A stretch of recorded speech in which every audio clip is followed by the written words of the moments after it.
இப்பொழுது ஆரம்பிக்கப் போகிறது நாட்டின் மிகப்பெரிய வழக்காடு மன்றம். ஆப்கி அதாலத்தில் நமது ரஜித் சர்மாவோடு.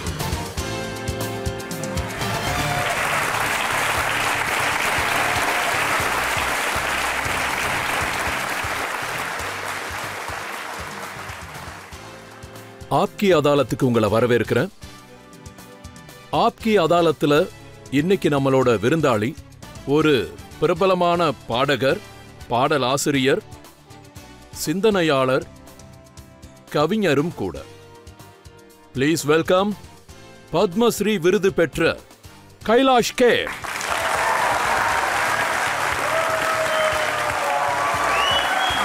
अहो भाग्य, अहो भाग्य.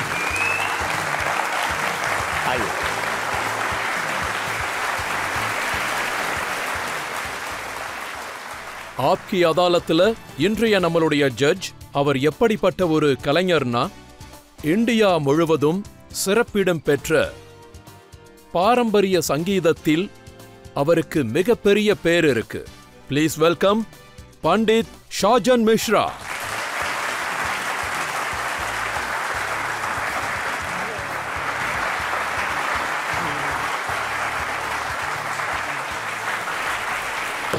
இன்றைய வழக்க தொடங்கலாம்.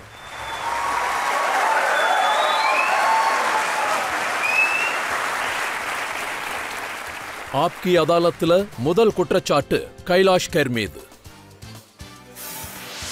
ஆப்கி அதாலத்தில் சிங்கர் கம்போசர் கைலாஷ் கேர் மீது உள்ள குற்றச்சாட்டு, இவர் மிகவும் பிடிவாதக்காரர். கைலாஷர், நீங்க சின்ன வயசுல இருந்து பிடிவாதக்காரர்னு கேள்விப்பட்டோம். உங்க அப்பா ஒரு பூஜை பாராயண பண்டிதர். அவருக்கு சமூகத்துல ஒரு நல்ல மரியாதை இருக்கு. நீங்க புரோகிதர் ஆகணுங்கிறது அவருடைய ஆசை. ஆனா நான் செத்தாலும் இந்த வேலையை செய்ய மாட்டேன்னு நீங்க சொல்லிட்டீங்க. जब भी मैं ख्वाबों में होता हूँ सबको है लगता मैं सोता हूँ सबसे जो मैं जुदा उसकी पनाहों में होता हूँ. और दुनिया में जो भी अलग है लगता वो सबको गलत है. ரஜத் சார், இந்த உலகத்துல ஒவ்வொருத்தரும் ஒவ்வொரு விதமானவங்க. இந்த உலகத்துல அவன் எல்லாருக்கும் தப்பானவங்களா தெரிவான். கொஞ்சம் கூட யோசிக்காம சில பேர் அவங்க மேல ஜட்ஜ்மெண்ட்டை பாஸ் பண்ணிடுவாங்க. அவங்க நினைக்கிறத சொல்லுவாங்க, திஸ் இஸ் நாட் கரெக்ட். दुनिया में जो भी अलग है लगता वो सबको गलत है और शिद्दत से आगे है जिद मेरी और वो भी मुद्दत तलक है.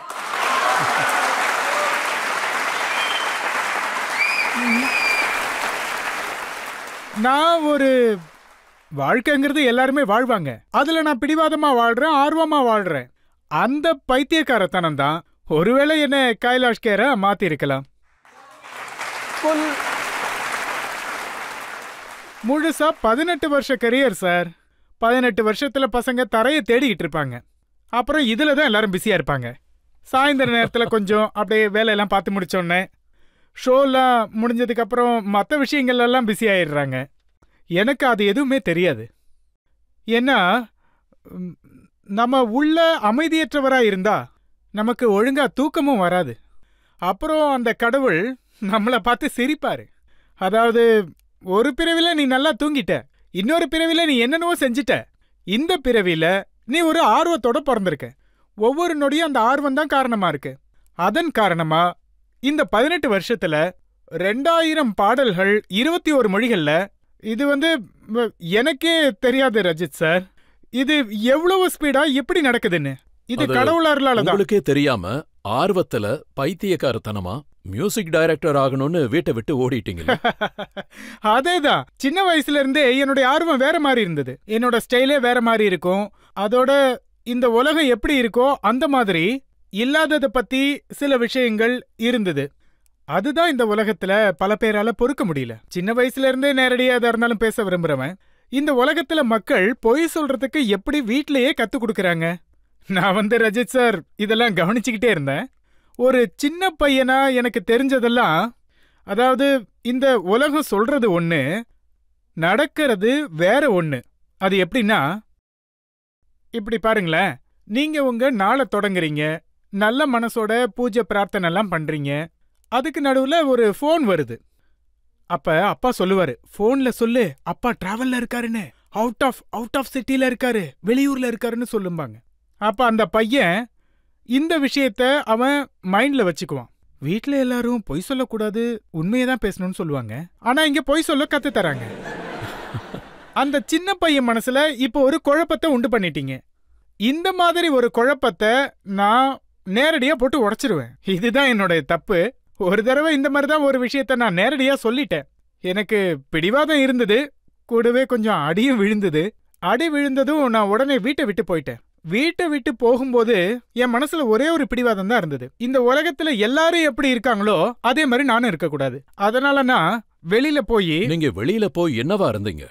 தையல்காரரா இருந்தீங்க, ட்ரக் டிரைவரா இருந்தீங்க, பிரிண்டிங் பிரஸ்ல வேலை பார்த்தீங்க, சார்ட்டர்ட் அக்கவுண்ட்டுக்கு அசிஸ்டண்டா இருந்தீங்க. ஆமா சார். அப்போ மாயாவும் கிடைக்கல, ராமனும் கிடைக்கல. நான் எப்படி நினைக்கிறேன்னா, நீங்க பெரிய ஆளுங்கள்ட்ட கத்துக்கிட்டீங்க, நான் சூழ்நிலையால கத்துக்கிட்டேன். இப்போ எனக்கு என்ன தோணுதுன்னா, நான் இது மூலமா தான் வந்திருக்கேன்.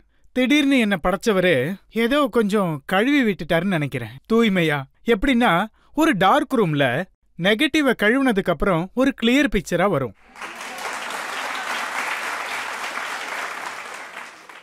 நீங்க உண்மையா நிறைய கஷ்டங்களை ஃபேஸ் பண்ணீங்க.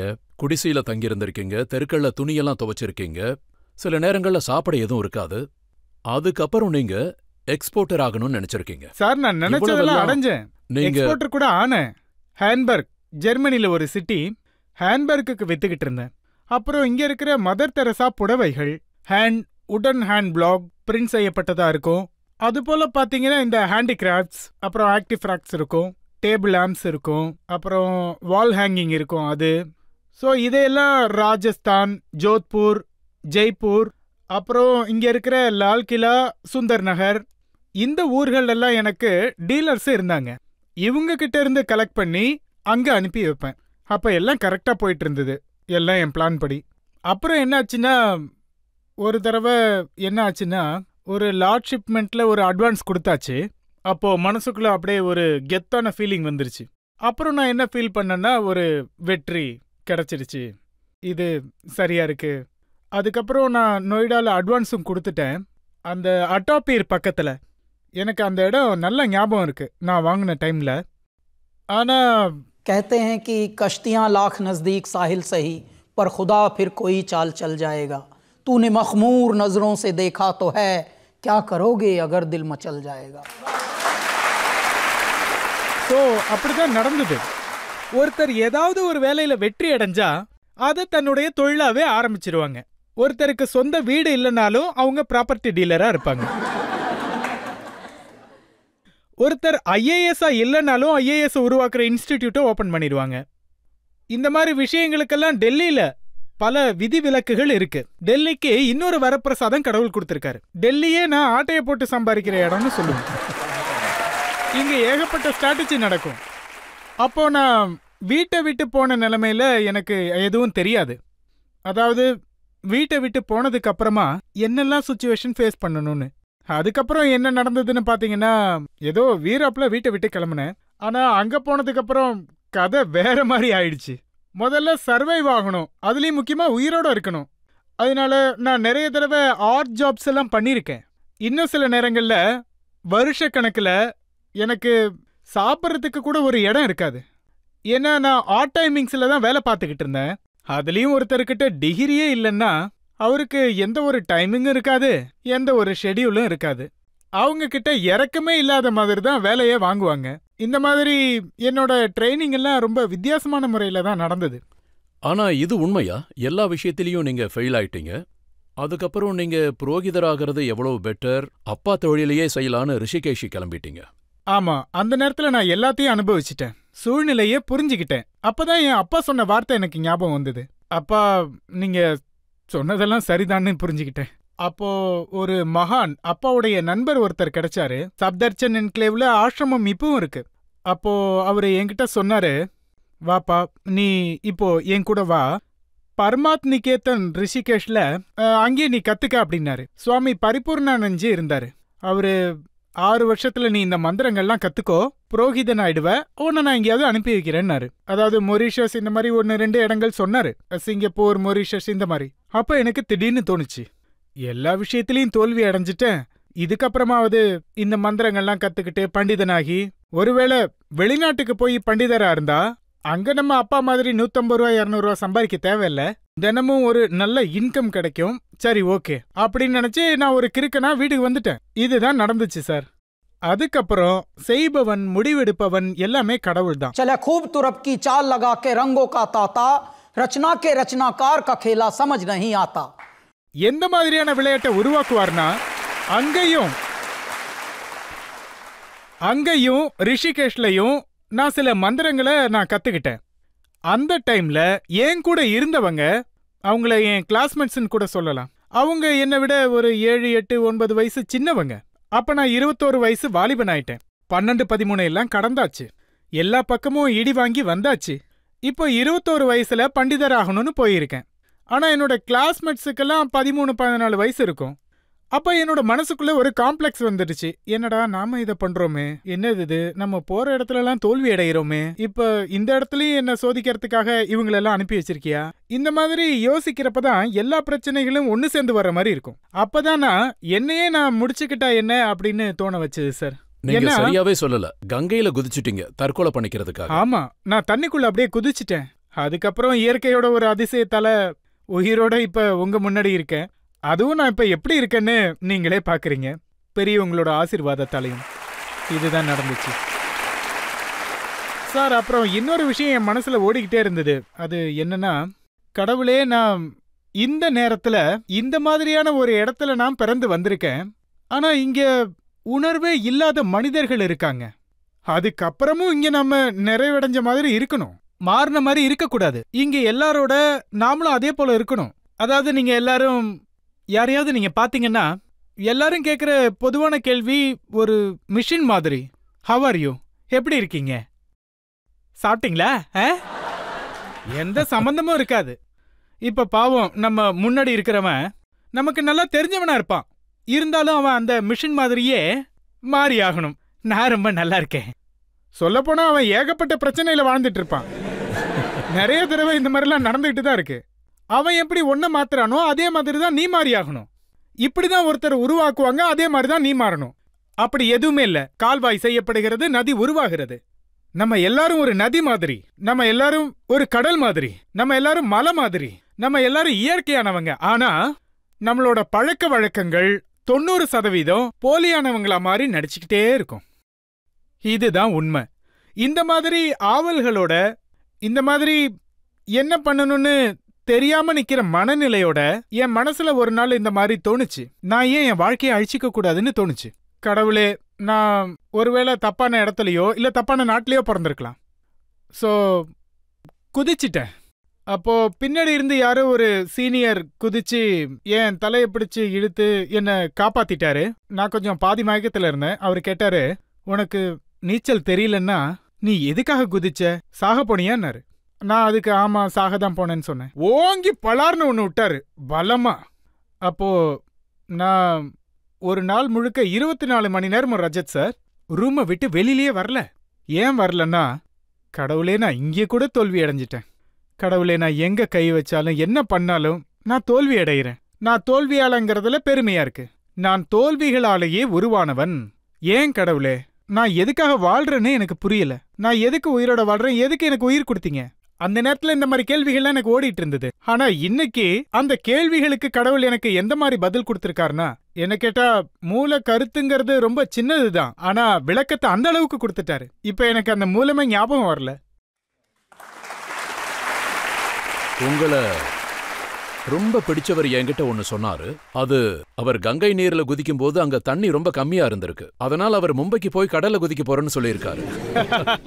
உண்மைதான் ரஜத் சார். மக்கள் மும்பைக்கு வந்து படத்துல பாடுறதுக்காக வருவாங்க, அல்லது பட உலகத்துல நுழையறதுக்காக வருவாங்க.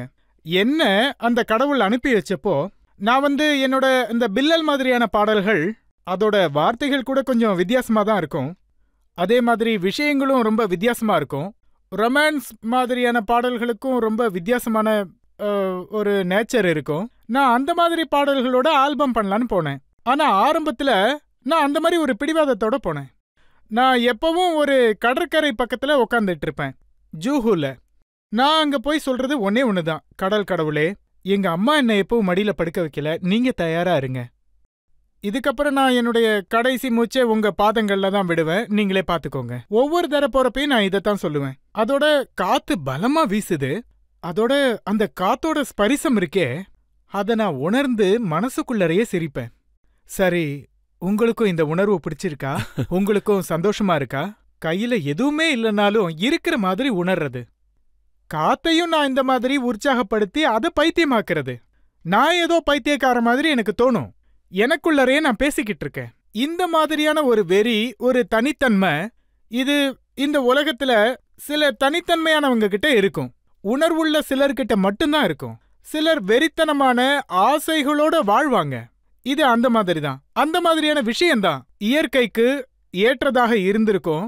அது கேட்டிருக்கோம். என்ன இவன் பிடிவாதமான பைத்தியக்காரனா இருக்கானே. முழு உலகமும் ஏதாவது ஒரு விஷயத்து பின்னாடி ஓடிக்கிட்டு இருக்கு. பணத்துக்கு பின்னாடி ஓடுது, பவருக்கு பின்னாடி ஓடுது. ஆனா யோசிச்சிருக்கீங்களா இந்த பணம் யாரு பின்னாடி ஓடுதுன்னு, இந்த பவர் யார் பின்னாடி போகும்னு?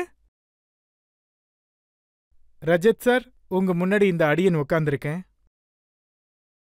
அதாவது குழந்தைய பெத்தவங்க எப்படி அதை ஓட வச்சு எப்படியெல்லாம் சாப்பாடு ஊட்டி விடுவாங்க. இந்தப்பா, இதுதான் லாஸ்ட் வாய், சாப்பிட்டுரு. இங்க பாரு, விநாயகர் கூட சாப்பிட்டாரு, கிருஷ்ண பகவானும் சாப்பிட்டாரு, நீதான் சாப்பிடணும்னு பேராசை காட்டி ஊட்டுவாங்க. என்னோட கடவுள் என்ன அப்படிதான் பண்ணாரு. அதாவது என்னுடைய அப்பா அம்மா கடைசி நேரத்துல இப்படி ஒரு ஆசீர்வாதம் கொடுத்துட்டு போனாங்க. என்னன்னா, கண்ணா, நீ வாழ்க்கையை வாழ்ற முறை இருக்கே, அதாவது உனக்குள்ள இருக்க தர்மத்தின் உணர்வு, நல்ல எண்ணத்தோட வாழணுங்கிற எண்ணம், இதெல்லாம் ஒரு நாள் நீ மறந்துடுவேன்னாங்க. இப்ப நான் அதெல்லாம் மறந்துட்டேன்.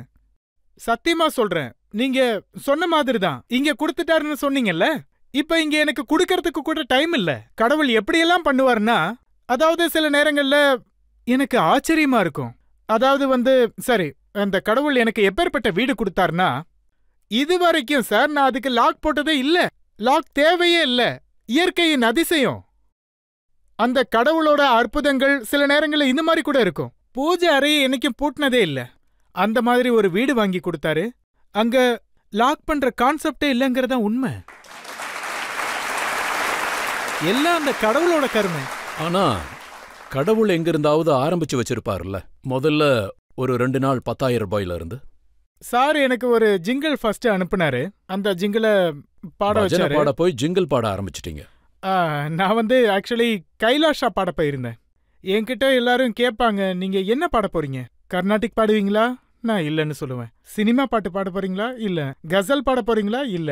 அப்போ பஜனை பாடுவீங்களா? இல்ல. அப்ப என்னதான் பாடுவீங்க அப்படின்னு கோவமா கேட்பாங்க. நான் மனசுக்குள்ளேயே நினைச்சுக்குவேன், அதாவது என்னைக்காவது ஒரு நாள் மக்கள் இந்த இசையை ஏத்துக்குவாங்க. அந்த கடவுள் அவரே ஒரு முடிவெடுப்பாரு, நான் என்ன பாட்டு பாடணும்னு. அதுக்கப்புறம் உங்க எல்லாரோட மனசை தொட்டு உங்களுக்கு ஒருவேளை அது பிடிச்சதுன்னா அந்த ஆல்பத்துக்கு பேரு கைலாஷான்னு வைக்கலான் இருந்தோம். கைலாஷாங்கிறது சிவனோட ஒரு ஆசனம். என் கடவுள் சிவன் அமரும் இடம். கைலாசம்ங்கிறது ஒரு மலை. ஆனா என் கடவுள் அந்த உட்கார்ற இடம் இருக்குல்ல, தட் இஸ் கால்டு கைலாஷா. உலகத்திலேயே மிக உயர்ந்த தெய்வீகமான ஸ்தலம், தட் இஸ் கால்டு கைலாஷா. இப்ப நாங்க பாடுறது எல்லாமே தட் இஸ் கால்டு கைலாஷா. இப்படி நான் இந்த கைலாஷாவை பாடும்போது அதுல இந்த பைத்தியக்காரத்தனம், வெறி எல்லாமுமே அதுல இருந்தது. ஒரு நாள் ஜிங்கிள் பாடணும்னு எனக்கு ஒரு அழைப்பு வந்தது. ரஜித் சார் அவங்க கேட்டாங்க, கைலாஷ்கேர்? ஆமா, நான் தான் பேசுறேன். அப்ப பாத்தீங்கன்னா நான் அப்பதான் புது ஃபோன் வாங்கியிருந்தேன், அந்த மோட்டரோலா ஃபோன். ஒரு 4-5 கிலோல இருக்கும் அந்த ஃபோனு. அது ஆமா, அப்பெல்லாம் ஃபோன் ரொம்ப பெருசா இருக்கும். ஆமா, பெருசா இருக்கும், நீளமா இருக்கும். மண்டையில ஒரு அடி அடிச்சோன்னா அதை வச்சு நம்ம மயக்க நிலைக்கே கொண்டு போயிடலாம். அந்த மாதிரி ஒரு ஃபோன் அது.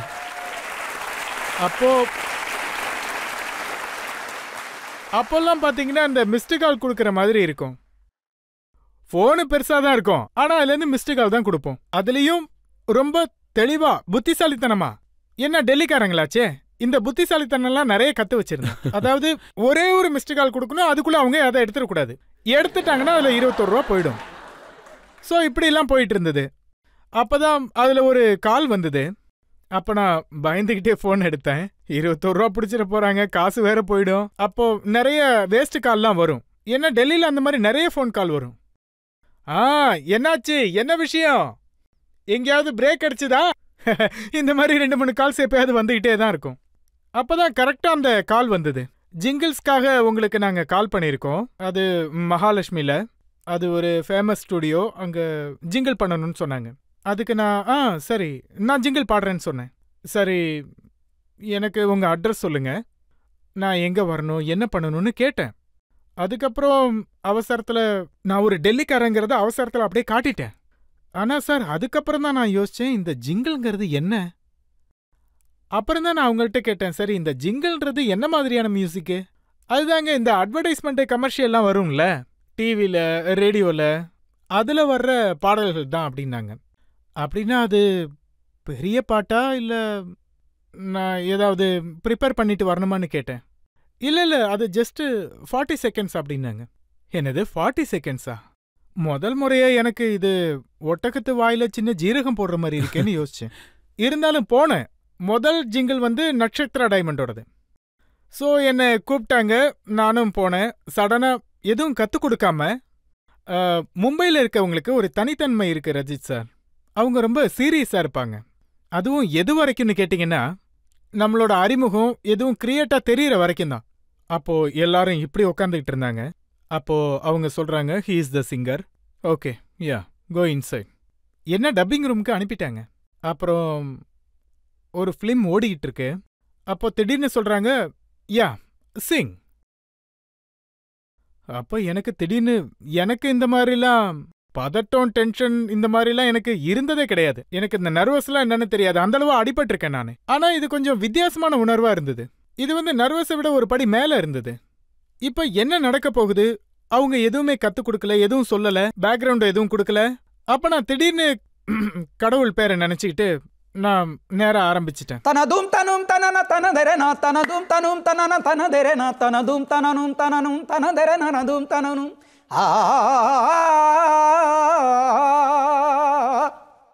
நான் இப்படி பாடினேன். அப்போ அவங்க திடீர்னு உள்ள இருந்து கண்ட்ரோல் ரூம்ல இருந்து சொன்னாங்க, யா, கம் அவுட். நான் என்ன நினைச்சேன்னா, இது ஒர்க் அவுட் ஆகல, ஏதோ கோளாரா பாடிட்டேன் போலன்னு நினைச்சேன். நான் கதவு திறந்துகிட்டு அப்படியே ஓடி போயிடலாம், அவங்க முன்னாடி போயிடக்கூடாதுன்னு நினைச்சேன். எம்பாரஸ்மெண்ட். அவங்களுக்கு தான் அந்த மாதிரி தோணும், எனக்கு தான் அந்த மாதிரி எதுவும் கிடையாது. நான் அந்த கட்டத்தெல்லாம் எப்போ தாண்டிட்டேன். அப்ப சார், நான் அந்த கதவை திறந்து டப்பிங் ரூம்ல இருந்து வெளியில வரேன். 2 பேர் வந்தாங்க. Come come. அவங்க என்ன உள்ள கூட்டிட்டு போனாங்க. நான் உள்ள போனதும் அங்க சீரியஸா உட்கார்ந்துருந்தவங்க எல்லாம் அவங்களோட எக்ஸ்பிரஷன்ஸ் எல்லாம் ரொம்ப மாற ஆரம்பிச்சது. Wow man, what a voice man. Oh my God, what a personality you are. What's your name? இந்த மாதிரி திடீர்னு எல்லாரும் லவுடா பேச ஆரம்பிச்சாங்க. நான் மனசுக்குள்ளரையே நினைச்சுக்கிறேன், கொஞ்ச நேரத்துக்கு அப்புறம் என்ன திட்ட போறாங்க. இது உண்மைதானா? ஏன்னா நான் என் வாழ்க்கையில இந்த மாதிரி நிறைய பார்த்துருக்கேன். அதனால நடக்கிற உண்மை எனக்கு பொய் மாதிரி தான் தெரிஞ்சுது. அதுக்கப்புறம் அவங்க சொன்னாங்க, உங்க இன்வைஸை நீங்க அனுப்பிடுங்க. முதல் இன்வைஸ் 5000 ரூபாய். ஆனா அது இது வரைக்கும் கிடைக்கல. என்னோட ஜிங்கிள் பயணம் இப்படிதான் ஆரம்பிச்சது சார். அப்போ ஒரே ஒரு ஜிங்கிள்ல வேலை முடிஞ்சதா? அதுக்கப்புறமும் பாடினீங்களா? அப்புறம் ஒரு ஜிங்கிள்க்கு அப்புறம் எனக்கு நிறைய ஜிங்கிள்ஸ் எல்லாம் வர ஆரம்பிச்சது. ஒரு ஜிங்கிள் அது எப்படி ஆச்சுன்னா, அது விதின் த இண்டஸ்ட்ரி கிரியேட்டிவ் ஆளுங்க இருப்பாங்கல்ல, அவங்க ஒருத்தருக்கு ஒருத்தர் பேசிப்பாங்க. Yeah, this is a new voice man, something very fresh, something very raw, on the structure of man, on the feel man, and check this out. இந்த மாதிரிலாம் நடந்தது. எல்லாரும் என்ன இங்கிலீஷ்ல பாராட்ட ஆரம்பிக்கும் போது நான் அமைதியா இப்படி சிம்பிளா உட்கார்ந்துருப்பேன். இங்கிலீஷ்ல பாராட்ட ஆரம்பிச்சதும் இன்வைஸ்ல 5லிருந்து 8 ஆச்சு. இன்வைஸ மாத்திட்டேன். நான் 8000 ரூபாயா மாத்தின இன்வைஸ் எனக்கு கிடைச்சது. முதல் செக் 5000 ரூபாய் கிடைக்கல, ஆனா இப்ப 8000 ரூபாய் கிடைச்சது. அதுக்கப்புறம் இன்னும் கொஞ்ச நாள்ல இன்னொரு ஜிங்கிள் வந்தது. அது மட்டும் இல்ல, நல்ல நல்ல பிராண்ட்ஸ் வேற. அது கொஞ்சம் கொஞ்சமா வெளியில வர ஆரம்பிச்சது. டிவில வர ஆரம்பிச்சதும் எனக்கு ஃபோன் பண்ண ஆரம்பிச்சாங்க. எல்லாருக்கும் தெரியுதுல்ல, நான் உன் குரலை கேட்டேன், அப்படி பார்த்தா நீ சாதிச்சிட்டன்னு தான் சொல்லணும், உனக்கு மும்பைலலாம் வேலை கிடைக்க ஆரம்பிச்சிருச்சு, இந்த மாதிரிலாம் ஆரம்பிச்சது. அப்புறம் அந்த டைம்ல தான் ஒரு 8-9 மாசம் பிஜில நான் தங்குற மாதிரி இருந்தது. அது வரைக்கும் எனக்கு பிஜினாலே என்னன்னு தெரியாது. அதுக்கு அப்புறமா தான் எனக்கு அதோட ஃபுல் ஃபார்ம் தெரிய வந்தது. Paying guest. என்னடா அது ஒரு வித்தியாசமான சிட்டியா இருக்கு. கெஸ்ட்னு சொல்றாங்க, பேயிங்னு சொல்றாங்க. இப்படி இது போலலாம் நடந்தது. 8-9 மாசத்துக்கு அப்புறம் ஒரு ஜிங்கிள் எனக்கு பாம்பே டையிங் கிடைச்சது. அங்க அதிகமான ஆங்கிலத்துல என்ன பாராட்டிக்கிட்டு இருந்தாங்க. அப்ப நான் நேரா 20,000 ரூபாய் இன்வைஸ் கடவுள் பேரை சொல்லிக்கிட்டு, கடவுளே கடவுளே கடவுளே, நான் அப்படியே 20,000 எழுதிட்டேன். எனக்கு அதுவும் கிடைச்சிருச்சு. அந்த 20,000 கிடைச்சதுக்கு அப்புறம் நான் 1 BHK ரெண்ட்டுக்கு போயிட்டேன் சார். அங்கிருந்து என்னுடைய வாழ்க்கை. படத்துல உங்களுக்கு யார் ஃபர்ஸ்ட் பிரேக் கொடுத்தாங்க? யாரெல்லாம் என்ன ரிஜெக்ட் பண்ணாங்களோ அவங்க என்னோட ஒரு பாட்டு கேட்டிருக்காங்க. இந்த ஜிங்கிள் உலகத்தை சேர்ந்தவங்க ஒரு நாள் என்ன கேட்டாங்க, Kailash Kher, I am Vishal and I want to call you for a film song அப்படின்னு சொன்னாரு. நான் விஷால் பரத்வாஜ்ன்ற பேரை நான் கேள்விப்பட்டிருந்தேன். பரவாயில்லையே, அவரெல்லாம் நம்மளை கூப்பிடுறாரே, அவரோட வேலை எனக்கு ரொம்பவே பிடிக்கும். நீங்க விஷால் பரத்வாஜ் பேசுறீங்களான்னு கேட்டேன். இல்ல, நான் விஷால் சேகர் அந்த டீம்ல இருந்து பேசுறேன், நாங்க 2 பேர் இருக்கோம், நான் விஷால் பேசுறேன் அப்படின்னு சொன்னாரு. நானும் இப்பதான் ஒரு படத்துல மியூசிக் பண்ணிருக்கேன், பியார் மே கபி கபி. we are also starting and we want you to sing our songன்னு சொன்னாரு. அதுக்கு நான் சரிங்க நான் பாடுறேன்னு சொன்னேன். அதுக்கு அவரு you come let's try your வாய்ஸ்ன்னாரு. அப்போ நான் ட்ரையலுக்கு போனேன் சார். போனதும் அங்கே சிடியில் எனக்கு ட்ரான்ஸ்ஃபர் பண்ணி கொடுத்தாரு. நீங்கள் ப்ராக்டிஸ் பண்ணுங்கன்னாரு. இதை நாங்கள் உங்கள் வாய்ஸில் பண்ணணுன்னு சொன்னார். அவர் எனக்கு ஃபோன் பண்ணார், பிரதர் உங்களுக்கு எவ்வளோ சார்ஜ் பண்ணுறீங்க? என் வாயில உடனே வந்துருச்சு 50,000. அவர் உடனே சொன்னார், dude 50,000? You are asking that much? You know, A-list singers don't even charge more than 10. அப்போ நான் என்ன சொன்னேன்னா, சரி அப்ப அதே கொடுத்துருங்க. ஏன்னா எனக்கு கொஞ்சம் கூட ஐடியாவே இல்லை. அந்த பாட்டு அல்லாஹ் கே பந்தே சார்.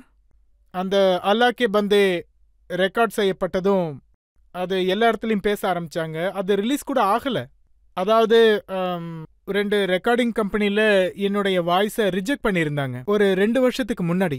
அங்கிருந்து எனக்கு கால் வந்தது, கைலாஷ்கர் உங்க ஆல்பத்தை வெளியிட நாங்க ரெடியா இருக்கோம். அதாவது பரமசிவனை பூஜிக்கிறவரு முதல்ல அல்லா பாட்டை பாட வேண்டியதாயிடுச்சுல்ல? அதுதான் சார். அதாவது பாத்தீங்கன்னா, இந்த மாதிரி விளையாட்ட கடவுள் உருவாக்குவாரு. அதனாலதான் எனக்கு ஆச்சரியமா இருக்கும். அதாவது என்னுடைய கடவுள் பல்வேறு ரூபங்களே என் முன்னாடி தோன்றுவார். சோ இதுதான் நடந்தது. அவர் எனக்கு பாட்டும் கொடுத்தாரு, கூடவே அல்லா பாட்டும் கொடுத்தாரு. அப்புறம் அது ஹிட் ஆச்சு. அதுக்கப்புறம் யார் என்ன ரிஜெக்ட் பண்ணாங்களோ அவங்க மூளைய சுழல வச்சு அவங்க கிட்ட, இதோ என்னுடைய குழந்தை ரெடி ஆயிட்டு இருக்கான், நீங்க போய் அவன் ஆல்பத்தை ரிலீஸ் பண்ணுங்கன்னாரு. அந்த ஆல்பம் ரிலீஸ் ஆனப்போ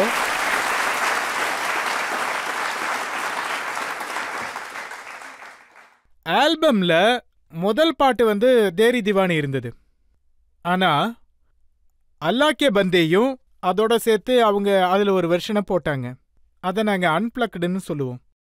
அதையும் நீங்க கைலாஷ் ஆல்பம்ல கேட்டிருப்பீங்க. சோ இப்படிதான் ஆரம்பிச்சது சார். தெரி திவானிங்கிற முதல் பாட்டு உட்கார்ந்த இடத்துலயே தானா உருவாயிடுச்ச? அதாவது என்ன நடந்ததுன்னா, டெல்லியில என்னுடைய ஃபர்ஸ்ட் கான்சர்ட் நடந்தது. அல்லாஹ் கே பந்தே பிரபலமானதுக்கு அப்புறம் எனக்கு கொஞ்சம் அடையாளம் கிடைக்க ஆரம்பிச்சது. சில அவார்ட்ஸ் எல்லாம் கிடைக்க ஆரம்பிச்சது. அப்புறம் ரஜித் சார் கொஞ்சம் கொஞ்சமா பேப்பர்லாம் கூட உங்களை மாதிரி பெரிய ஆளுங்க வரைக்கும் என் பேர் போய் சேர்ந்தது. என் பேரெல்லாம் பேப்பர்ல வந்தது. அதுல நியூஸ் சென்சேஷன்லாம் எழுத ஆரம்பிச்சாங்க, புது புது வேர்ட்ஸ் எல்லாம் எழுத ஆரம்பிச்சாங்க. இப்படிதான் என்னோட பயணம் சின்னதா தொடங்குச்சு. கடவுள் என்ன கொஞ்சமா பிஸி ஆக்குனாரு. முதல் கான்சர்ட் கிடைச்சது. முதல் கான்சர்ட்லயே பாத்தீங்கன்னா, எல்லைக்கு அப்பாற்பட்ட சங்கமம், ஹன்ஸ் துவானி தியேட்டர், பிரகதி மைதானத்துல. அங்க 4 பேண்டு. அந்த டைம்ல கைலாஷா பேண்டெல்லாம் எதுவுமே கிடையாது. நான் அப்போ அல்லாஹ் கே பந்தேங்கிற ஒரு பழைய பாட்டு, மற்றபடி நான் ஒரு தேசிய பாடல், அப்புறம் ரங்தினி, இந்த மாதிரி சினிமா பாடல்கள் ஆல்ரெடி ரெக்கார்டா இருந்தது. வெளியில வரல, ரிலீஸ் ஆகல. ஆனா நான் பிஸியாக ஆரம்பிச்சிட்டேன். இது என்னுடைய முதல் கான்சர்ட், எல்லைக்கு அப்பாற்பட்ட சங்கமம். எனக்கு கிடைச்சது ராஹத் ஃபத்தே அலி, பக்கத்து நாட்டோடது. அப்புறம் ஃபியூசோன் ஷப்கத் அமானத் அலி அவரோட பேண்ட், அப்புறம் இந்தியன் ஓஷன், இந்தியன் பேண்ட், அப்புறம் ஒரு கைலாஷ் கேர். ஏன் குரூப்போட இப்படி முதல்லயே கடவுள் இப்படி ஒரு அதிசயத்தை நிகழ்த்திட்டாரு. எனக்கு கொஞ்சம் ஆச்சரியமாவும் இருந்தது. ஆனா கடவுள் என் தொண்டையில உக்காந்துட்டாருன்னா எந்த மாதிரியான விஷயங்கள் நடக்கும்னா அதை நம்ம அதிசயம்னு சொல்லுவோம், அற்புதம்னு சொல்லுவோம், மிராக்கிள்னு சொல்லுவோம். அதுக்கப்புறம் என்ன நடந்துச்சுன்னா, मेरी मैं खा गई जब से तू आ गई, बस बचा हूँ कोरा, हे बावली हे गोरा, हो दिन ब दिन अब तेरे बिन सांसें कटती हैं गिन गिन, तेरी धुन में रहता हूँ गुनगुना के तक दिन, है मेरा इश्क अनोखा है री,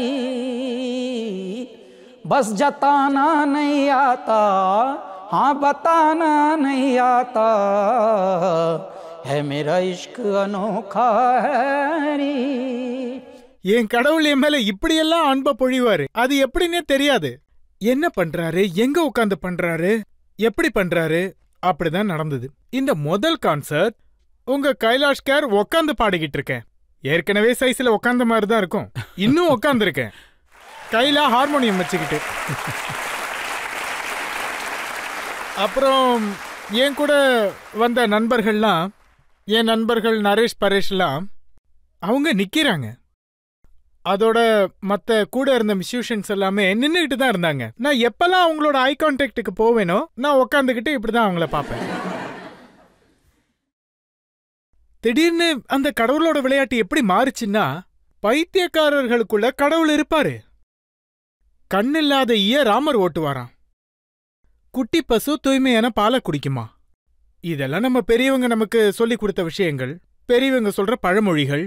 இப்படி என்னோட குரலுக்குள்ள அந்த கடவுள் உக்காந்துட்டாரு. அப்புறம் நான் இந்த உலகத்துக்கு எதுவுமே சொல்லாமலே ஒரு பாட்டு பாட ஆரம்பிச்சேன். प्रीत की लत मोहे ऐसी लागी, हो गई मैं मतवारी, बल बल जाऊं अपने पिया को जाऊं वारी वारी, अरे एरी सखी मैं कासे कहूं मेरे हृदय उठे उड़ारी, और प्रेम पियाला भर भर पीऊं हारी मैं दिल हारी, तेरे नाम से जी लूं तेरे नाम से मर जाऊं, तेरी जान के सदके में कुछ ऐसा कर जाऊं. இந்த மாதிரியான பாட்டு என் மனசுல ஓடிக்கிட்டே இருக்கு. அதோட பைத்திய மாதிரி எதை பத்தியும் பயப்படாம, அதாவது சார் ட்ரைனிங் எடுத்துக்கிட்டா அதை பயந்தே பண்ண வேண்டியதா இருக்கும். அது கன்ஃபியூஸ்டாவே இருக்கும். இந்த இன்டெலெக்ட் ஆளுங்க இருப்பாங்கல்ல, அந்த எம்பிஏ ஆளுங்கெல்லாம், அவங்க கன்ஃபியூஸ்டாவே இருப்பாங்க. ஆனா எங்களை மாதிரி எம்பிஏ படிக்காதவங்க, அவங்களுக்கெல்லாம் எந்த ஒரு பயமுமே இருக்காது. तूने क्या कर डाला मर गई मैं मिट गई मैं. இத பாடினதும் கடவுள் நான் அப்படியே ஸ்ட்ரக் ஆகிட்டாரு. நான் அப்படியே ஸ்ட்ரக் ஆகி திடீர்னு கடவுள் சொல்றாரு, हो जी हाँ हाँ जी, ये हो जी हाँ हाँ जी. அங்க fill in the blank-ஆ இருந்தது. இது எந்த ஒரு டெக்னிக்கும் இல்ல. ஆனா இன்னைக்கு பாருங்க, எத்தனையோ பாடகர்கள் என் பாட்டை பாட ட்ரை பண்ணும்போது அந்த ஓஹோஞ்சி ஆஹாஞ்சிய தனியா பிராக்டிஸ் பண்ணுவாங்க. இது வந்து fill in the blanks-ஆ இருந்ததுங்க சார். तो तूने क्या कर डाला मर गई मैं मिट गई मैं, हो जी हाँ हाँ जी, हो गई मैं तेरी दीवानी तेरी दीवानी. இந்த பாட்டு முடிஞ்சதும் நான் அப்படியே கடவுளுக்கு நன்றி சொல்றேன். அப்போ ஆடியன்ஸ் வேற லைவ்ல இருக்காங்க. நான் இன்ப்ராம்ப்ட்ல பாடிக்கிட்டு இருக்கேன். ஆடியன்ஸ் என்ஜாய் பண்றாங்க, டெல்லிக்காரங்க. ஏன்னா அவங்க உங்களை மாதிரி நல்ல மனசு உள்ளவங்க. ஸோ நல்ல விதமா எல்லாம் போயிட்டு இருந்தது. இப்படியெல்லாம் நல்லபடியா தான் போயிட்டு இருந்தது. என்னோட பண்டிட்ஜி அந்த ஓட்டத்துல, அந்த ஆடியன்ஸ், அப்புறம் என் கடவுள் என் தலைமையில தன்னுடைய கரங்களை வச்சாரு. இப்படி நடந்தது. அப்புறம் இந்த பாட்டு உண்மைதானா? நீங்க பண்ண முதல் ஆல்பம், அதுல நீங்க ரிஷிகேஷ்ல இருந்தப்போ ஆர்த்திக்காக பாடின பாட்டையெல்லாம் இதுல திணிச்சிட்டீங்களா? ஆமா சார். ஏன்னா அதுல சில பாடல்கள் தான் நான் அதுல இருந்து சில பாடல்களை நான் டெமோவா எடுத்துட்டு போனேன். அந்த டெமோல என்னோட எல்லா பாடல்களும் ரிஜெக்ட் ஆகி வந்தது. அதாவது ரிஜெக்ட் ஆன பாடல்கள்ல ஒரு பாட்டு दौलत शोहरत क्या करनी तेरे प्यार का सहारा काफी है, ये महल अटारी नहीं चाहिए तेरे दिल में गुजारा काफी है. ஸோ இந்த பாட்டை நான் அந்த டைம்ல இம்பல்சிவா ரிலீஸ் பண்ணிட்டேன், சின்ன ரெக்கார்டிங்கோட சேர்த்து. அது இப்ப பயங்கர வைரல் ஆயிடுச்சு, ஃபீவர் மாதிரி. ரீல் ரீல் ரீல், அது ஆங்கிலத்துல வைரல்னு சொல்லுவாங்க. எது ரிஜெக்ட் ஆச்சோ இப்ப அதுதான் வைரலா போயிட்டு இருக்கு. ஸோ இப்படியெல்லாம் நடந்ததுனால தான் நான் அதை அதுல சேர்த்தேன். கடவுளுடைய அருளால உங்களுக்கு நடந்த விஷயங்களை சொன்னீங்க. பப்ளிக் யாராவது உங்ககிட்ட கேள்வி கேட்கறாங்களான்னு பார்க்கலாம். யாராவது ஒரு கேள்வி கேட்கறதா இருந்தா கேட்கலாம். நீங்க பிரபலமான சிவபக்தர்னு எங்களுக்கு தெரியும். அப்புறம் நீங்க சனாதர். அப்படி இருந்தும் உங்க பாட்டோட வரிகள் எல்லாம் அல்லா சுபான் அல்லா இந்த மாதிரி பாட்டெல்லாம் இருக்கு. இது உங்களுக்கு விசித்திரமா இல்லையா சார்? இந்த இயற்கையில எதெல்லாம் விசித்திரமா இருக்கோ அதுதான் அந்த கடவுளுக்கு ரொம்ப நெருக்கமா இருக்கும். மத்ததெல்லாம் சிந்தனையோட விளையாடுற விளையாட்டு. நம்ம எல்லாரும் மனசுல தந்திரம் பண்ற விளையாட்டை தான் விளையாடிட்டு இருக்கோம்.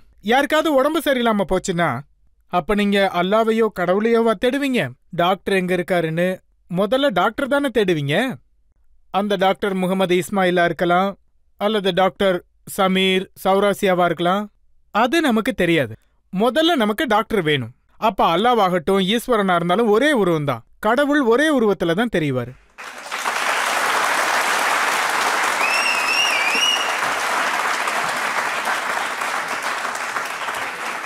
हेरी सखी मंगल गाओरी, धरती अंबर सजाओरी, उतरेगी आज मेरे पी की सवारी।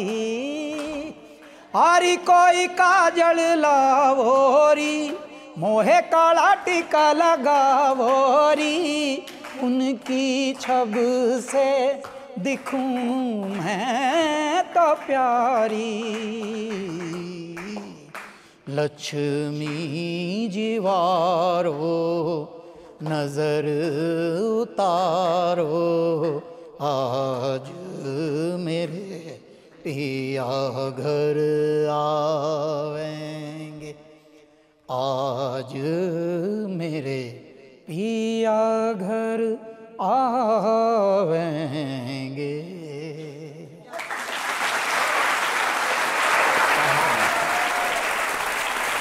இப்போ ஒரு பிரேக் எடுக்கலாம். பிரேக்குக்கு முன்னாடி நான் உங்ககிட்ட ஒன்னு சொல்ல விரும்புறேன்.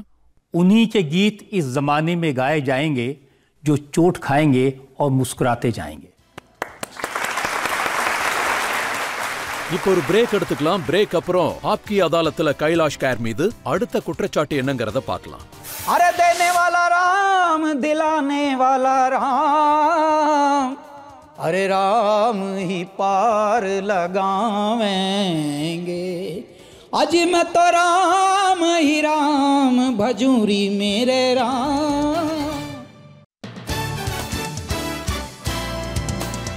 Welcome back. ஆப்கி அதாலத்துல இன்னைக்கு நம்மளுடைய விருந்தாளி பிரபலமான பாடகர் கைலாஷ் கேர். ஆப்கி அதாலத்துல அடுத்த குற்றச்சாட்டு. ஆப்கி அதாலத்தில் சிங்கர் கம்போசர் கைலாஷ் கேர் மீது உள்ள குற்றச்சாட்டு. இவர் ஒரு நன்றி இல்லாதவர். கைலாஷ் சார், உங்களுக்கு சினிமா பாடல்கள் பாடி புகழ் கிடைச்சது, அப்புறம் பணம் கிடைச்சது, பேர் கிடைச்சது, சினிமா பாடல்களால அடையாளம் கிடைச்சது. ஆனா வெற்றி அடைஞ்சதும் இந்த சினிமா பாடல்கள் எல்லாம் சாட் மசாலான்னு நீங்க சொல்றீங்க.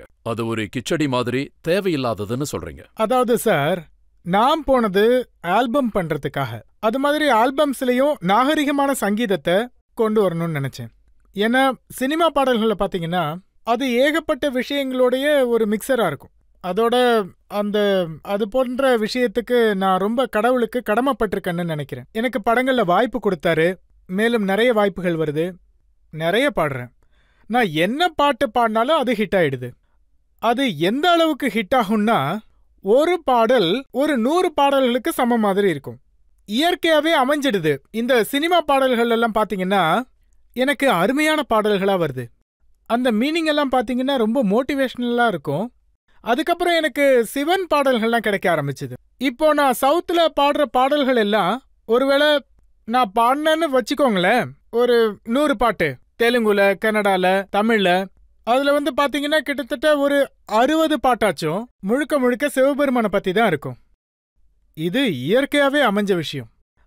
அதனால பாத்தீங்கன்னா தான் நான் சொல்றேன், இது நன்றி கெட்டதா இல்லையா? இவ்வளவு விஷயங்களை சினிமா இண்டஸ்ட்ரி கொடுத்திருக்கு, ஆனா இது சாட் மசாலான்னு நீங்க சொல்றீங்க. ஆமா, இப்போ நான் அத பத்தி தான் சொல்ல வரேன். அது கேள்வியில இருந்து தப்பிக்கிறீங்கன்னு நினைச்சேன். இல்ல சார், எங்கேயும் தப்பிச்செல்லாம் ஓட முடியாது. ஏன்னா ஓடி ஓடி ஒரு பிறவியில வாழ்ந்தாச்சு. இந்த பிறவி ஸ்திரமா இருக்கணும். நான் என்ன சொல்ல வரேன்னா, அதாவது நம்ம இந்தியாவில் எந்த மாதிரியான சங்கீதம் இருக்குன்னா, எல்லா வீடுகள்லையும் எல்லா கிராமங்கள்லையும் கேட்டு பாடி அப்புறம் புரிஞ்சுக்கிற தன்மையோட இருக்கு. அது நம்ம ஃபோக் மியூசிக்னு சொல்றோம், நாட்டுப்புற இசை. இந்த நாட்டுப்புற இசை பாத்தீங்கன்னா கொஞ்சம் கொஞ்சமா அழிஞ்சுகிட்டே வருது. இப்ப ஃபேஷனா இந்த படங்கள் எப்ப ஆரம்பிச்சது ரஜித் சார்? ஒரு 100-105 வருஷம் இருக்குமா? படங்களுக்கு முன்னாடியே சில விஷயங்கள்லாம் இருந்தது இல்லையா? அதுக்கு முன்னாடியும் சங்கீதம்னு ஒண்ணு இருந்தது. அதோட என்ன கேட்டீங்கன்னா பலவிதமான இசை வகைகள். நம்ம ஐயா பெரியவர் உட்கார்ந்துருக்காரு. இந்த கிளாசிக்கல் மியூசிக்ங்கிறதே ஒரு ஃபோக்ல இருந்து தான் வந்திருக்கு, நாட்டுப்புற இசையில இருந்து தான் வந்திருக்கு. நாட்டுப்புற இசையோட சிறப்பு என்ன? அது வெறும் என்டர்டைன்மெண்ட் மட்டும் கிடையாது. अरे देने वाला राम दिलाने वाला राम, अरे राम ही पार लगावेंगे। आज मैं तो राम ही राम भजूरी मेरे राम, राम ही पार लगावेंगे। लियारी माई भिक्षा, देने वाला राम दिलाने वाला राम, राम ही पार लगावेंगे। लियारी माई भिक्षा. பிச்சை கேட்கும் போது கூட நம்ம ஊர்ல அத இசை மூலமா ஒரு பாடலா சொல்லியிருக்காங்க. மாரல், உன்னுடைய அகம்பாவம் இல்லாமல் இருக்கட்டும், என்னுடைய தாழ்வு மனப்பான்மை இல்லாமல் இருக்கட்டும். நானும் இருக்கேன், நீங்களும் இருக்கீங்க. நீங்கள் கொடுப்பதற்கு கருவியாக இருக்கிறீர்கள், நான் அதை வாங்குவதற்காக இருக்கிறேன். ஆனா கொடுக்கிறது என்னுடைய இறைவன். இதுல மெசேஜும் இருக்கு, அதே மாதிரி பாட்டும் கூட. இந்த பாட்டெல்லாம் எங்க போச்சு? நம்ம எப்ப பார்த்தாலும் படங்களையே மார்க்கெட்டிங் பண்ணிக்கிட்டு படங்கள் மேலேயே எப்பவும் டிபெண்ட் ஆகிட்டு இருந்தா அதுக்கப்புறம் நம்ம கல்ச்சர் எங்க போகும் யோசிங்க. உண்மையான மூல தத்துவத்தை நம்ம கொஞ்சமாவது பிரிசர்வ் பண்ணி ஆகணும். அசலான உள்நிலை, நம்மளுடைய கிரியைகள் ஆகட்டும், நம்முடைய சத்தியம், அதுதான் நிலைச்சு நிக்கும், அதுதான் உயர்ந்தது. மனுஷங்க போயிடுவாங்க, படங்கள் என்னைக்கு வரும், நாளைக்கு போயிடும். எத்தனையோ படங்களோட ஏகப்பட்ட கதைகள் இருக்கு சார். அந்த படத்தை எடுத்த குடும்பங்களுக்கு பெரிய பெரிய பேரெல்லாம் இருக்கும். இப்ப அந்த குடும்பங்கள்லாம் அடிச்சுக்கிட்டு இருக்கு. இப்படிதான் போயிட்டு இருக்கு. நான் என்ன சொல்ல வரேன்னா, இந்த உலகம் எதை நோக்கி போய்கிட்டு இருக்கு, நான் இதை தான் சொல்ல வரேன் சார். அது ஒன்றும் கெட்ட உலகம் இல்ல, நல்ல உலகம் தான்.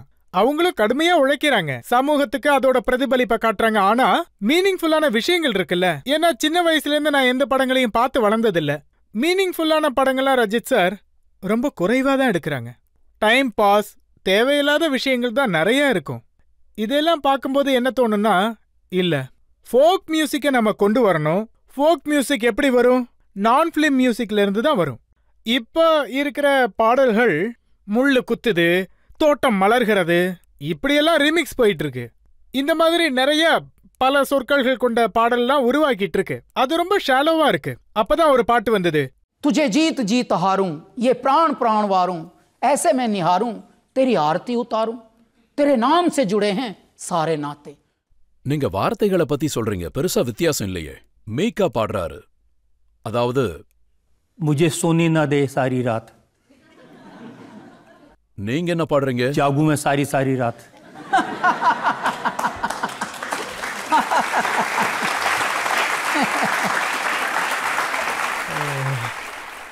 அதாவது இந்த விஷயம் ஏன் வேற மாதிரி இருக்குன்னா, அதாவது நான் பாடின ஜாகுமே சாரி சாரி ராத் பாட்டு இருக்குல்ல, அதுல நீங்க ஒரு சொல்ல கவனிச்சிங்கன்னா அதுல இந்த லைன் இருக்கு, गई सजना मैं समरना, रंग पड़ा मेरा फीका, और भाए कोई संग ना, आजा वरना भुगत न फल करनी का, तड़प तड़प के बिलप बिलप के खो दूंगी जब प्राण, तो सुर्गा में होगी मुलाकात. நான் அங்கேயும் உன்னை விட போறதில்ல. நான் இந்த மாதிரி தான் நான் எப்பவுமே. நீங்க எப்படி பாடுறீங்கன்னு நான் சொல்றேன். உங்களோட ஒரு பாட்டு இருக்கு, तेरी शर्ट का मैं बटन हो गया, तेरे बालों का क्लिप हो गया, और तेरी आंखों का लाइनर हो गया. ரஜத் சார் இந்த பாட்டை வேற யாரோ ஒருத்தர் எழுதியிருக்காரு, மியூசிக் வேற யாரோ போட்டிருக்காரு. இதெல்லாம் படத்தோட பாட்டு. நிறைய தடவை இந்த பாட்டெல்லாம் பாடக்கூடாதுன்னு தான் தோணும், ஆனா இந்த பாட்டெல்லாம் ஹிட் ஆயிருக்கு. அதே மாதிரி கான்செர்ட்ல இந்த பாட்டை பாட சொல்லி கேட்பாங்க நிறைய தடவை. அப்ப என்னால அங்க பாட முடியறது இல்ல, ஏன்னா நான் அதை எப்பவுமே பாடினது இல்ல. அந்த நேரத்துல ரெக்கார்ட் மட்டும் பண்ணிட்டு வந்துருவேன். மூவி கம்போசர்ஸ் தான் சொல்றாங்க. பிரச்சனை என்னன்னா, கைலாஷ்கர ரொமான்டிக் பாட்டை பாட சொன்னாலும் அதுலயும் அவரு இறைவன், ஆரத்தி, பூஜை, கடவுள் இதையெல்லாம் கொண்டு வராருன்னு சொல்றாங்க. ஆமா, என்ன ரஜித் சார், எனக்கு என்ன தோணும்னா, நிரந்தரமான அன்பு, நிரந்தரமான சத்தியம் எப்பவுமே இதுதான். மத்ததெல்லாம் வெறும் மாயை தான். இப்ப வந்து பாத்தீங்கன்னா நம்ம என்ன மாதிரியான செய்திகள்லாம் கேட்கிறோம் நியூஸ்ல, பேப்பர்ல. உறவுகள்ல கூட கசப்பான அனுபவங்கள் ஏற்படுது, உறவுகள்ல கூட சில நம்பிக்கைகள் ஏற்படுறதில்ல. அதனால இது மாதிரி உண்மையான அன்பை கடவுள்கிட்ட செலுத்தினா அட்லீஸ்ட் மனுஷனோட வாழ்க்கையாவது நிம்மதியா இருக்கும்ல. அதான் நான் வேண்டிக்கிறேன். சரி, இதை வேணா நான் ஒத்துக்கிறேன். ஆனா பாடுற எல்லா பாட்டுலயும் சாகிறத பத்தி ஏன் பாடுறீங்க? ஒரு பாட்டுல நீங்க பாடியிருக்கீங்க, छूले मुझे आराम से मैं मर जाऊं, ஆமா, உன் பெயரை சொன்னாலே तेरे नाम से जुलूं, तेरे नाम से मर जाऊं. சார், இறப்பதே வாழ்வதற்கு முதல் படியாகும். இறப்பவனை உண்மையில் வாழ்கிறான். எல்லோரும் வாழ வேண்டும் என்றே ஓடிக்கொண்டிருக்கிறார்கள். நம்ம பெரியவங்க சொல்லியிருக்காங்க, पंडित जी, जो दाना मिट्टी में गलता है एक दिन वही फलता है. அழுகுவதற்கு யாரும் தயாராக இல்லை, ஆனால் உடனே பழுக்க வேண்டும். நிலவிற்கு எல்லாரும் செல்ல வேண்டும், ஆனால் சாக விருப்பமில்லை. அனுபவித்தால் தான் எல்லாம் தெரியும். ஒருத்தர் என்கிட்ட சொன்னாரு, கடவுள் எல்லாருக்கும் ட்ரைனிங் தான் கொடுப்பாரு, உங்களுக்கு ராக்கெட்டே கொடுத்திருக்காருன்னாரு. அதுக்கு நான் சொன்னேன், ஆமாங்க, ரொம்ப சரியா சொன்னீங்க. ராக்கெட் கொடுத்தது நல்ல விஷயம் தான், எனக்கு கொடுத்தது நீங்க அப்சர்வ் பண்ணிருக்கீங்க. ஆனா பின்னாடி எரியிற அந்த நெருப்பையும் பாருங்க, எந்த அளவுக்கு எரியுது. இதே மாதிரிதான், நீங்கள் சாகவில்லை என்றால் வாழ்க்கையின் உண்மையான சுவையை அனுபவிக்க முடியாது. ஒருத்தர் எதுவும் பண்ணாம, எந்த ஒரு உழைப்பும் இல்லாம, கஷ்டப்படாம ஏதாவது அச்சீவ் பண்ணிருந்தா நீங்க அவங்கள கவனிச்சு பாருங்களேன், அவங்களுக்கு அந்த வேல்யூவே தெரியாது. அதை அவங்களால ஹேண்டில் பண்ண முடியாது. நீங்களும் எங்க வேல்யூ கொடுக்குறீங்க? உங்களை பாகுபலியில பாட சொல்லி கூப்பிட்டுருக்காங்க, ஆனா உங்களுக்கு அந்த படம் எவ்வளவு பெரிய படம், என்ன படம்னே தெரியல. அவ்வளவு பெரிய மியூசிக் டைரக்டர் கூப்பிட்டுருக்காங்க. சார், நான் வந்து உங்ககிட்ட அப்புறம் எல்லா பெரியவங்க கிட்டயும் இந்த வார்த்தையை சொல்லிக்கிறேன். எனக்கு இந்த படங்கள் எல்லாம் சின்ன வயசுல இருந்து பார்த்து பழக்கம் இல்ல. அதனால எனக்கு இந்த படங்கள் மீது அவ்வளவா விருப்பம் இல்ல.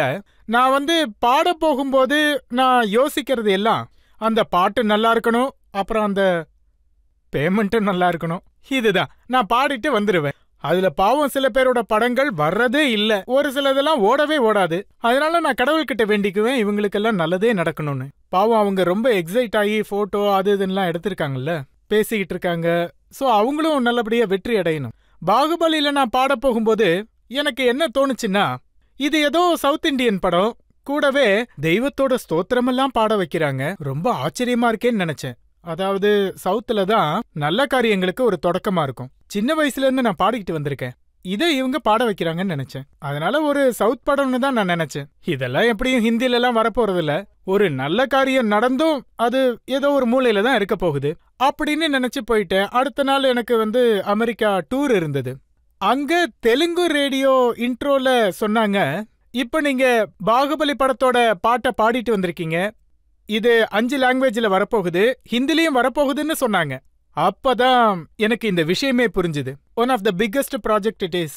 இந்த விஷயம்லாம் சொன்னதுக்கு அப்புறம் தான் எனக்கே புரிஞ்சுது சார், கடவுளே இது பாகுபலி படம் பிரம்மாண்டமா எடுத்திருக்காங்க, அதுல நான் பாடின பாட்டும் வரப்போகுது. அப்பதான் இந்த விஷயம் நடந்தது. கபீர் என்னோட பையன், அவனோட சேர்ந்து ஃபர்ஸ்ட் டே ஃபர்ஸ்ட் ஷோ பார்க்க போயிருந்தேன். நான் அவங்கிட்ட சொன்னேன், இந்த படத்தை நான் உன் கூட சேர்ந்து பார்க்கறேன்னு. மற்றபடி படங்கள்லாம் நான் பார்க்கறதில்ல. ஆனா சினிமா ஃபீல்டுல எப்பவும் ஒரு கம்ப்ளைண்ட் இருக்கு, உங்களுக்கு படங்களால இவ்வளவு பேர் கிடைச்சிருக்கு, அதோட எல்லாரும் உங்களை பாராட்டுறாங்க. அப்படி இருந்து நீங்க சினிமாக்காரங்க கிட்ட இருந்து விலகி இருக்கீங்க.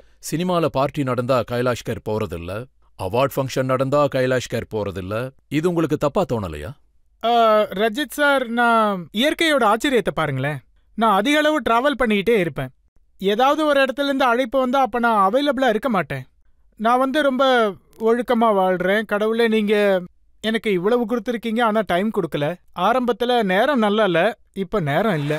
ரொம்ப நல்ல விஷயம் சொல்லியிருக்கீங்க. பப்ளிக் யாராவது கேள்வி கேட்கறீங்களா? ஷாருக் கானோட ஒரு படத்துல உங்களை அவரு பாட வச்சிருந்தாரு, அப்புறம் அதே பாட்ட வேற ஒரு சிங்கரை வச்சும் பாட வச்சிருந்தாரு, அது உண்மைதானா? அது ஆரம்ப காலத்துல நடக்கும். ஆரம்ப காலத்துல இருந்து பாத்தீங்கன்னா அந்த கால் ஷாருக் கான் சார்ட்ட இருந்து வர்றதில்ல. அவரு பெரிய ஆளா இருக்கிறதுனால ஒவ்வொரு நியூஸும் அவர் பேர்ல இருந்து வருது. அவருக்கு இந்த விஷயமே தெரியாது, யாரு புதுசா பாடினாங்க, யாரு ரீப்ளேஸ் ஆனாங்க. இதெல்லாம் வந்து மியூசிக் டைரக்டர்ஸ், ப்ரொடியூசர்ஸ் அவங்களுக்குள்ளதான் நடக்கும். அதனால அவங்க பேரை சொல்லிக்கிட்டு இந்த மாதிரி விஷயங்கள்லாம் பண்ணக்கூடாது. ஆரம்பத்துல இந்த மாதிரி விஷயங்கள்லாம் நடக்கும், அது நடக்கணும். ஆனா நீங்க இந்த விஷயமும் சொல்றீங்கல்ல, நாங்க பாடின பாட்டுல ஆடி ஆடி ஹீரோஸ் எல்லாம் பணம் சம்பாதிக்கிறாங்கன்னு. நான் ஏன் அப்படி சொல்றேன்னா சார், அதாவது உண்மையான இசைக்கு, உண்மையான இசை கலைஞர்களுக்கு அதிக அளவுல மதிப்பு கொடுக்கணும். நம்ம ஊர்ல இருக்கிற இந்த ஆடியன்ஸ், ரஜித் சார், நான் என்ன கேக்குறேன்னா, நீங்க வெளிநாட்டுக்கு போகும்போது உங்களுக்கு இந்த மாதிரி ரெஸ்பான்ஸ் கிடைக்குமா? அதாவது வெளிநாட்டு ஆர்டிஸ்ட் இங்க வந்தா கிடைக்கிற மாதிரி? அப்ப நான் உங்ககிட்ட சொல்லுவேன், நான் வெளிநாடு போகும்போது எல்லாம் நம்ம நாட்டுக்காரங்க தான் இருப்பாங்க, நம்ம இந்தியன்ஸ் தான் இருப்பாங்க. சில பஞ்சாபிஸ் இருப்பாங்க, சில குஜராத்திஸ் இருப்பாங்க, மராட்டியர்கள் இருப்பாங்க, இப்படி எல்லாம் கலந்து சில பேர் இருப்பாங்க. இப்படி எல்லாம் தான் இருக்கும். அதாவது வெளிநாட்டுக்காரவங்க எனக்கு ஆடியன்ஸா இருக்க மாட்டாங்க. ஆனா அவங்க இங்க வந்தா நம்ம ஆட்கள் பிளாக்ல டிக்கெட் எல்லாம் வாங்கி போட்டி போட்டுக்கிட்டு பாப்பாங்க. அதாவது நான் என்ன சொல்ல வந்தேன்னா, அதாவது நம்மளோட இசை கலைஞர்களுக்கு இங்கேயும் ஒரு நல்ல பிரதிபலிப்பு கிடைக்கணும், இன்னும் கொஞ்சம் மதிப்பு கூடணும். இங்க இருக்கிற கிளாசிக் மியூசிக் ஆடியன்ஸ் பாத்தீங்கன்னா கொஞ்சம் குறைவா தான் இருப்பாங்க. அதனால இதுல மாற்றம் ஏற்படணும்னு தான் நான் நினைக்கிறேன். அதனாலதான் நான் ஒரு எக்ஸாம்பிள் கொடுத்தேன். ஒருவேளை ஏதாவது ஒரு ஆக்டர் இருந்தா அவர் ஒரு பாடகர் பாட்டுக்கு டான்ஸ் ஆடுவாரு, யாரோ எழுதியிருப்பாங்க, கம்போஸ் யாரோ பண்ணிருப்பாங்க, வேற ஒருத்தர் பாடியிருப்பாங்க. ஆக்டர் வாயை மட்டும் அசைப்பாங்க, இப்படி பண்ணிட்டு வாயை மட்டும் அசைச்சு கொஞ்சம் உடம்பு இப்படி இப்படி பண்ணுவாங்க. கோடி கணக்கில் வாங்கிட்டு போவாங்க. இங்க குடும்பத்துல இருக்கிற செல்ல பைத்தியங்கள்லாம் உட்காந்துட்டு இருப்பாங்க. இவங்க தான் கோடியவே அள்ளி கொடுத்திருப்பாங்க. நான் அவங்களுக்காக தான் பேசுறேன். என்னுடைய உறவுகளே, என்னுடைய குடும்பத்தார்களே, என் இந்தியர்களே, என்னுடைய ஆடியன்ஸ், நீங்க எல்லாரும் கொஞ்சம் திருந்துங்க, புரிஞ்சுக்கோங்க. பொய்ய உண்மைன்னு நினைக்காதீங்க, உண்மை என்னன்னு ப்ரோமோட் பண்ணுங்க. அப்ப இது கைலாஷ் கொடுத்துருங்க. சார் ஒரு பாட்டு பாடுங்க ப்ளீஸ். நான் உங்களுக்காக சையா பாட்டு பாடுறேன்.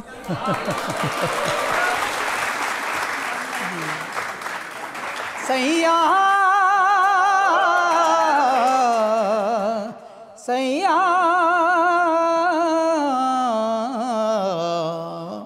बनके माला प्रेम की तेरे तन पे झर झर जाऊं, मैं बैठूं नैया प्रीत की संसार से तर जाऊं, मैं तेरे प्यार से तर जाऊं.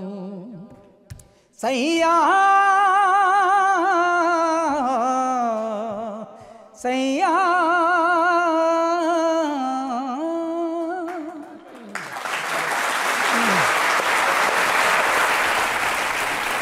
இப்ப நம்ம ஒரு பிரேக் எடுத்துக்கலாம். பிரேக் அப்புறம் ஆப்கி அதாலத்துல கைலாஷ் கர் மீது அடுத்த குற்றச்சாட்டு என்னங்கறத பாப்போம். तुम्हें जो छोड़ूं तो मर जाऊं, तुम्हें जो छोड़ूं तो मर जाऊं, अगर बम बम बम बम बम बम बम बम बम लहरी, अगर बम बम बम बम बम बम बम लहरी. Welcome back. ஆப்கி அதாலத்துல இன்னைக்கு நம்மளோட விருந்தாளி பத்மஸ்ரீ விருது பெற்ற பாடகர் கைலாஷ் கர். ஆப்கி அதாலத்துல அடுத்த குற்றச்சாட்டு.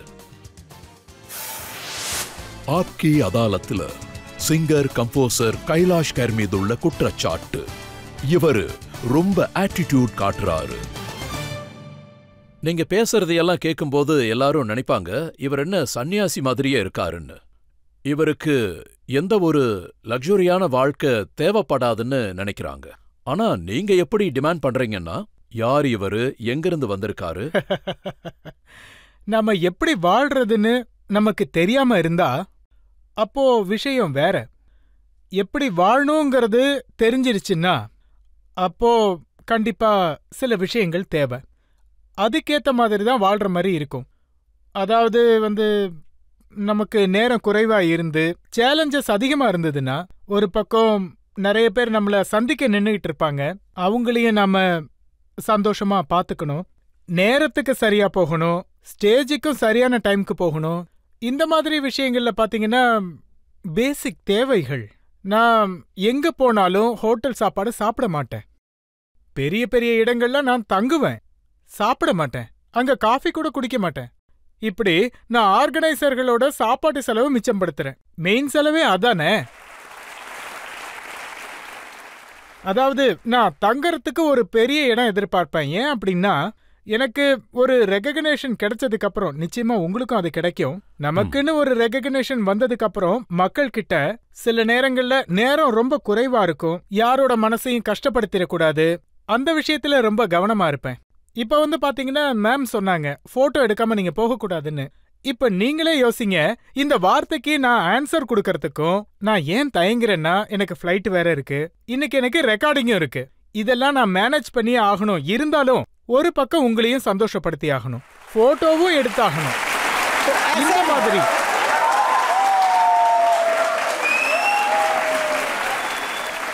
அதான் இந்த மாதிரி ரஜத் சார், இந்த மாதிரி சிச்சுவேஷன்ல என்னோட பேசிக் டிமாண்ட் என்னவா இருக்கும்னா, எனக்கு தங்கறதுக்கு ஒரு பெரிய இடமா வேணும்.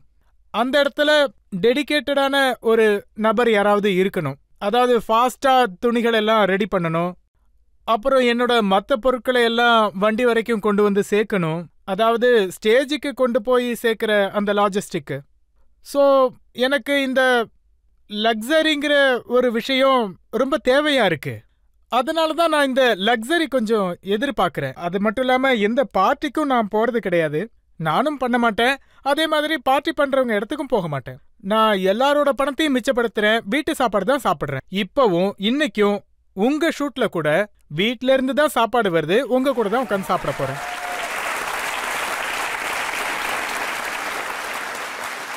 நீங்க சொல்ற இந்த விஷயத்தை நான் முழுசா ஒத்துக்கிறேன்.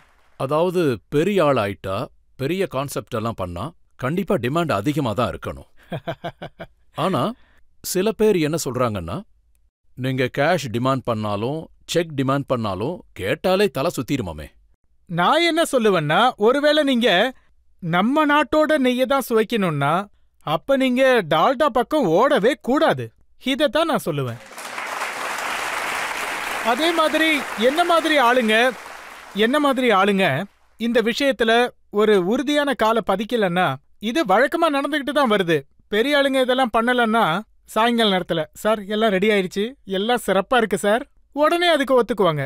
எல்லா விஷயத்துக்குமே எனக்கு எதுவும் தேவையில்லை, ஒரு ஹார்மோனியம் கையில கொடுத்தா போதும். அப்படி நடக்க கூடாது. ஏன்? ஏன்னா அநாகரிகம் இப்படித்தான் பரவுது. ஒருத்தருக்கு அந்த கடவுள் ஏதாவது ஒரு பொறுப்பை ஒப்படைச்சிருந்தா அவங்க உண்மையான உள்ளத்தோட அந்த பொறுப்பை நிறைவேற்றுறது இல்ல. அதனாலதான் இப்படி இருக்கும். तूने सारा जन्म गंवा के अपना गात खो लिया और गेहूं चावल का गल्ला तो बेईमानों ने ढो लिया. இப்பெல்லாம் ஏன் ஆங்கிலேயர்களுடைய ஒவ்வொரு வார்த்தைக்கும் இவ்வளவு புகழ் கிடைக்குது? ஆங்கிலேயர்களுடைய வார்த்தைக்கு ஏன் இந்த உலகம் மயங்குது? சார், அதாவது இந்த ஆங்கில மொழிங்கிறது ஒரு 2000 வருஷத்துக்கு முன்னாடி வந்தது. இதை நம்ம நாகரிகம்னு சொல்றோம். சரி, மொழிங்கிறது 300 வருஷத்துக்கு முன்னாடி தான் இந்தியாவில இன்ட்ரடியூஸ் ஆச்சு. இந்தியாவுக்கு அதுக்கு முன்னாடி தெரியாது. சாரி, தேங்க்யூ, அப்புறம் ஏதோ சொல்லுவாங்களே எஸ் நோ. 300 வருஷங்களுக்கு முன்னாடி இந்தியாவுக்கு தெரியாது இந்த வார்த்தைகள் எப்படி வந்துச்சு என்னன்னு. சார், இந்த கிரேசினஸ் இப்ப எப்படி இருக்குன்னு பாருங்களேன். நாங்களும் ஆங்கிலேயர்களா மாறணும்னு. அதாவது அப்பா தாத்தாலாம் உருது படிச்சிருந்தாலும் இல்ல சமஸ்கிருதம் படிச்சிருந்தாலும், ஆனா படிச்சவங்க இருக்காங்கல்ல, அவங்க பிள்ளைங்களை இங்கிலீஷ் யூனிவர்சிட்டிக்கு தான் அனுப்பணும்னு இருப்பாங்க. நீங்க இந்த பிரிட்டிஷ்காரங்களை வெள்ளக்காரங்களை ஏன் இப்படி கிண்டல் பண்றீங்க? இல்ல கிண்டல்லாம் பண்றது இல்ல. உங்களுக்கு அவங்க டாய்லெட் போற விதத்திலயும் ரொம்ப பெரிய ப்ராப்ளம் இருக்கு. ஆமா, அது அவங்க போற விதமே இல்லையே. அந்த ப்ராப்ளம் எனக்கு இல்ல. நான் இப்போ ரீசெண்டா யூகேக்கு டூர் போயிருந்தேன்.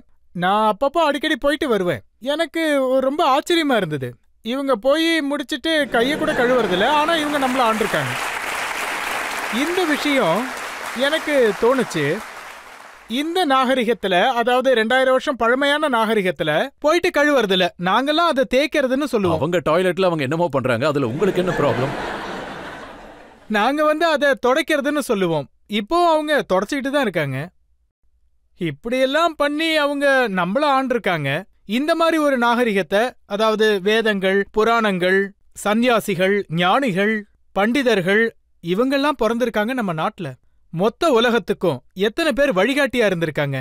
அதாவது அங்க இருக்கக்கூடிய ஞானிகள் உருவானா கேம்பிரிட்ஜ்ல, ஹார்வர்ட்ல, இல்ல வாஷிங்டன் யூனிவர்சிட்டியில அவங்களோட ஒழுக்கத்தை நீங்க 10 பைசா கூட தேராதுன்னு சொல்றீங்களே. நான் ஏன் அப்படி சொல்றேன்னா, நான் ஒரு எக்ஸாம்பிள் சொல்றேன். சொல்லியிருக்கீங்க. இல்ல, அது உண்மைதான்.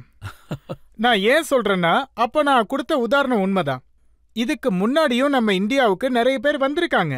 அவங்க நம்ம அமைப்புக்கு முக்கியத்துவம் கொடுத்திருக்காங்க, அதிகம் படிச்சவங்களும் கூட. ஆனா அதுக்கப்புறம் இந்தியாவுல என்ன மாதிரியான விஷயங்கள் நடந்திருக்கணுமோ இது வரைக்கும் நடக்கவே இல்லை.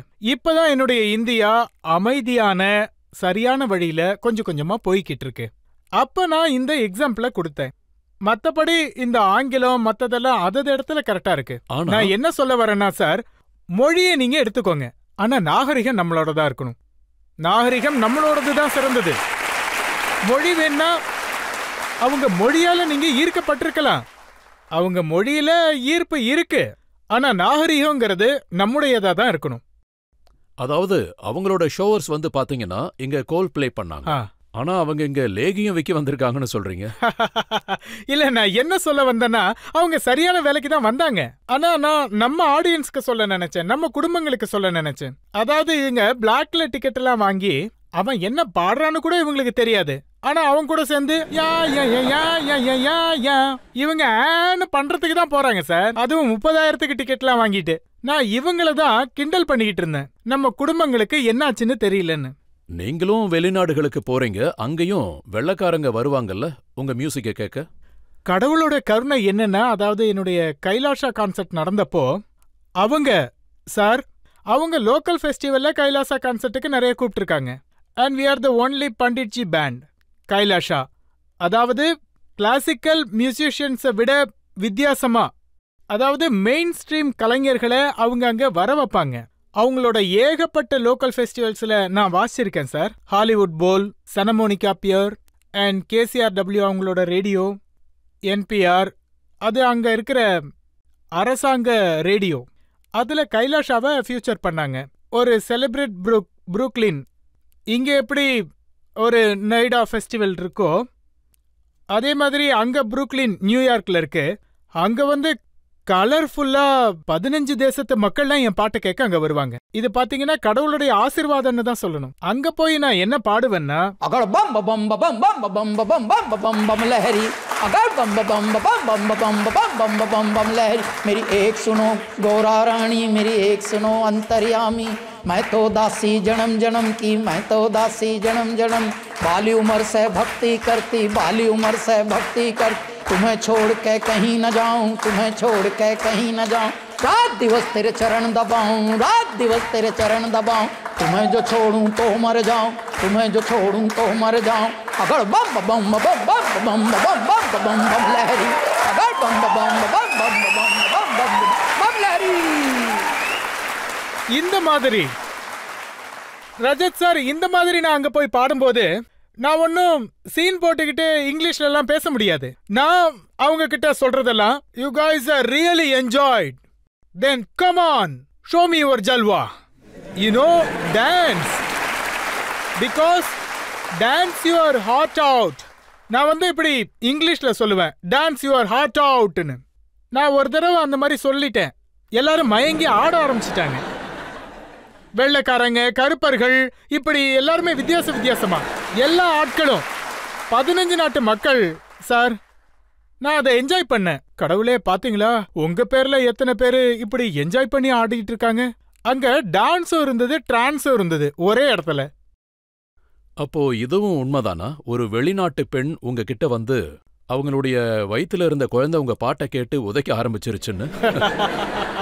ஆமா, உண்மைதான். அப்படி என்ன பாட்டு நீங்க பாட்டு? ஆமா, அந்த பாட்டு வந்து பாத்தீங்கன்னா ஆதியோகி, அப்புறம் ஜெய் ஜெய்காரா, இந்த பம் லஹரி.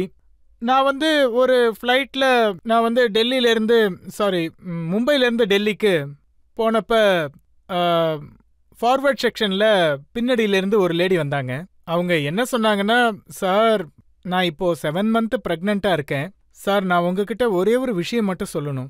நான் எப்போ உங்க பாட்டு போட்டு கேட்டாலும், எஸ்பெஷலி ஆதியோகி, பம் லஹரி, ஜெய் ஜெய்காரா, என்னோட குழந்தை பயங்கரமா உதைக்கிறான். எனக்கு ரொம்ப வலிக்கும், ஆனா ரொம்ப சுகமா இருக்கும் சார். நாங்க இந்த மாதிரியான ஒரு காம்ப்ளிமெண்ட் ரொம்ப தனித்துவமா இருந்தது. இந்த மாதிரி கூட எனக்கு ஒரு காம்ப்ளிமெண்ட் கிடைச்சது. இதோட உங்களுக்கு இன்னொரு அனுபவத்தையும் சொல்ல விரும்புறேன். அது என்னன்னா, கருவில இருந்து வரப்போற ஆன்மாவை பத்தி நான் ஒரு விஷயம் சொன்னேன். பண்டிட்ஜி ஒரு போக போற ஆன்மா, அதாவது பயணம் பண்றவரு, அதாவது மேல் உலகத்தை நோக்கி போறவரு. அந்த நபருக்கு பாத்தீங்கன்னா கேன்சர் இருந்திருக்கு. அவரு நியூயார்க்கு போறப்போ அவர் வந்து ஜாடையில எழுதி சொல்லியிருக்காரு, கைலாஷ் கேரோட பிளேலிஸ்ட் நான் எழுதி வச்சிருக்கேன், அதை ஐபேட்ல போட்டு விட்டுரு, நான் இப்ப போக போறேன்னு இருக்காரு. இப்படி வரப்போற ஒரு ஆன்மா, இந்த பக்கம் போக போற ஒரு ஆன்மா. இப்படிதான் நான் கடவுளுக்கு நிறைய நன்றி கடன் பட்டிருக்கேன். வரப்போற ஆன்மா எதை கேட்டு உதைச்சதுன்னு நாங்க கேட்டுட்டோம். போற ஆன்மா என்ன கேட்க விரும்புச்சு? पद्मासन में ध्यान लगाए मौन है, वीराने में तपता योगी कौन है, नाद न कोई तारा, डमरू कभी कभारा, अधमूंदी आंखों से सब देख रहा संसारा, जो नाथों के नाथ कहते याचक भूति बेल चढ़ाते, जातक झूम झूम के गाते ओमकारा, अर्धचंद्र माथे पे साजे, वक्षस्थल कपाल विराजे, जटा चक्र से बहती निर्मल शिवधारा, हर हर शिव शंभू जय जय केदारा, गाओ हर हर शिव शंभू जय जय केदारा, हर हर शिव शंभू जय जय केदारा, हर हर शिव शंभू जय जय केदारा. அதாவது நீங்க ரொம்ப டீப்பான விஷயத்த கேட்டிருக்கீங்க சார். போறவரு என்ன கேக்குறாருன்னு, என்ன மனநிலையில கேக்குறாருன்னு கேட்டீங்க. நீங்க அவரோட ஒன்றிணைஞ்சிட்டீங்கன்னா, आजा चंदा बाहों में तुझ में ही गुम हो जाऊं, तेरे नाम में खो जाऊं, இப்படி முழுசா तू तू करता तू भया मुझ में रही ना हूं.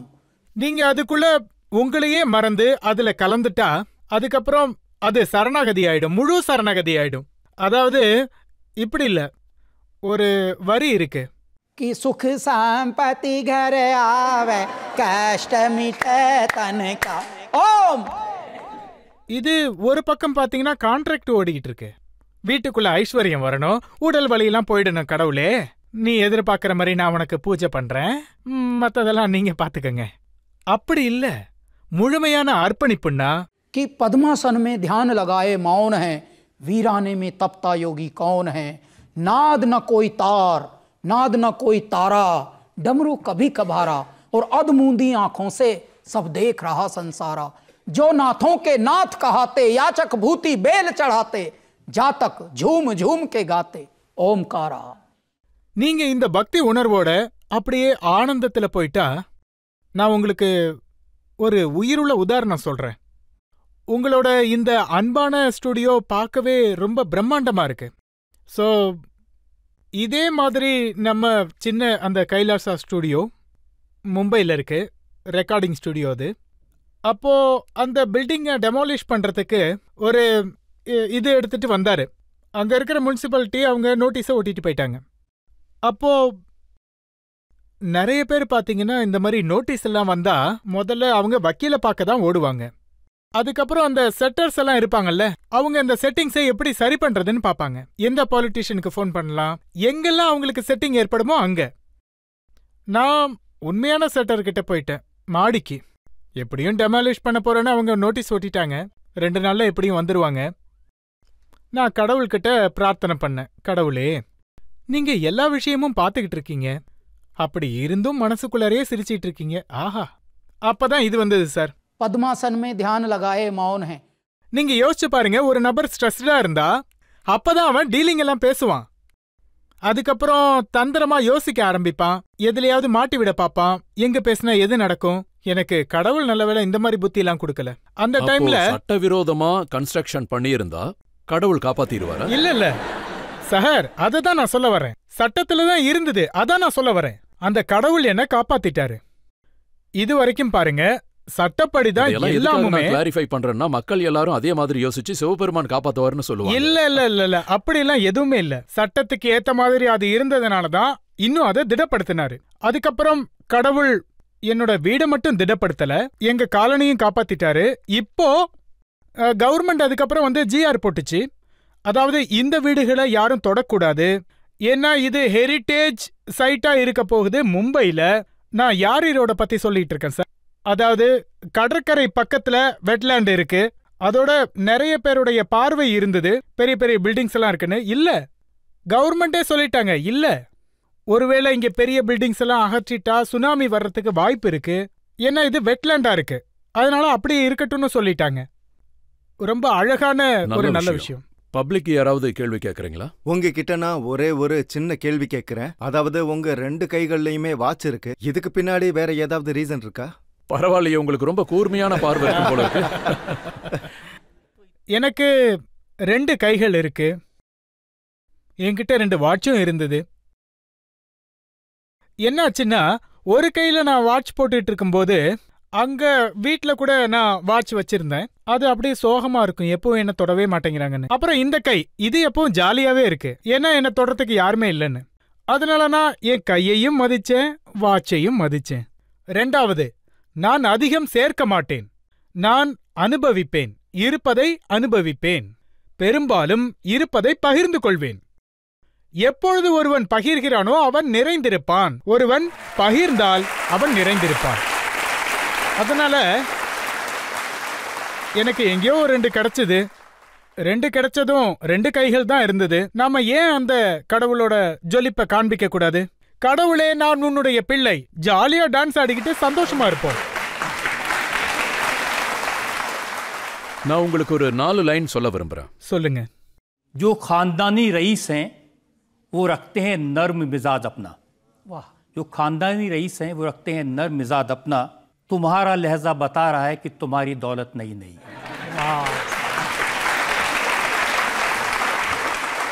जरा सा कुदरत ने क्या नवाजा, आके बैठे हैं पहली सफ में, अभी से उड़ने लगे हवा में, अभी तो शोहरत नहीं नहीं.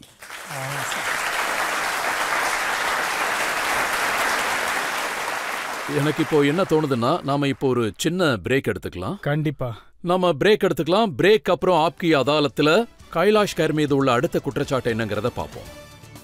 கைலாஷ் சார், இப்போ நரேந்திர மோடி அவர்கள் பிரதமரா இருக்காரு. திறமை வாய்ந்தவர், வலிமையானவர். நீங்க அவரை பாராட்டுற எந்த ஒரு வாய்ப்பையும் விட்டு கொடுக்கறதில்ல. நம்ம கண்ணுக்கு எல்லாம் நல்லதா படும்போது அதை நான் பாராட்டுறேன். பழைய ஆளுங்களையும் நான் பாராட்டி இருக்கேன். அதாவது உங்களுக்கு மோடி அவர்களை எனக்கு அவரை ரொம்ப பிடிக்கும். மிகவும் ஆழமான ஆன்மா.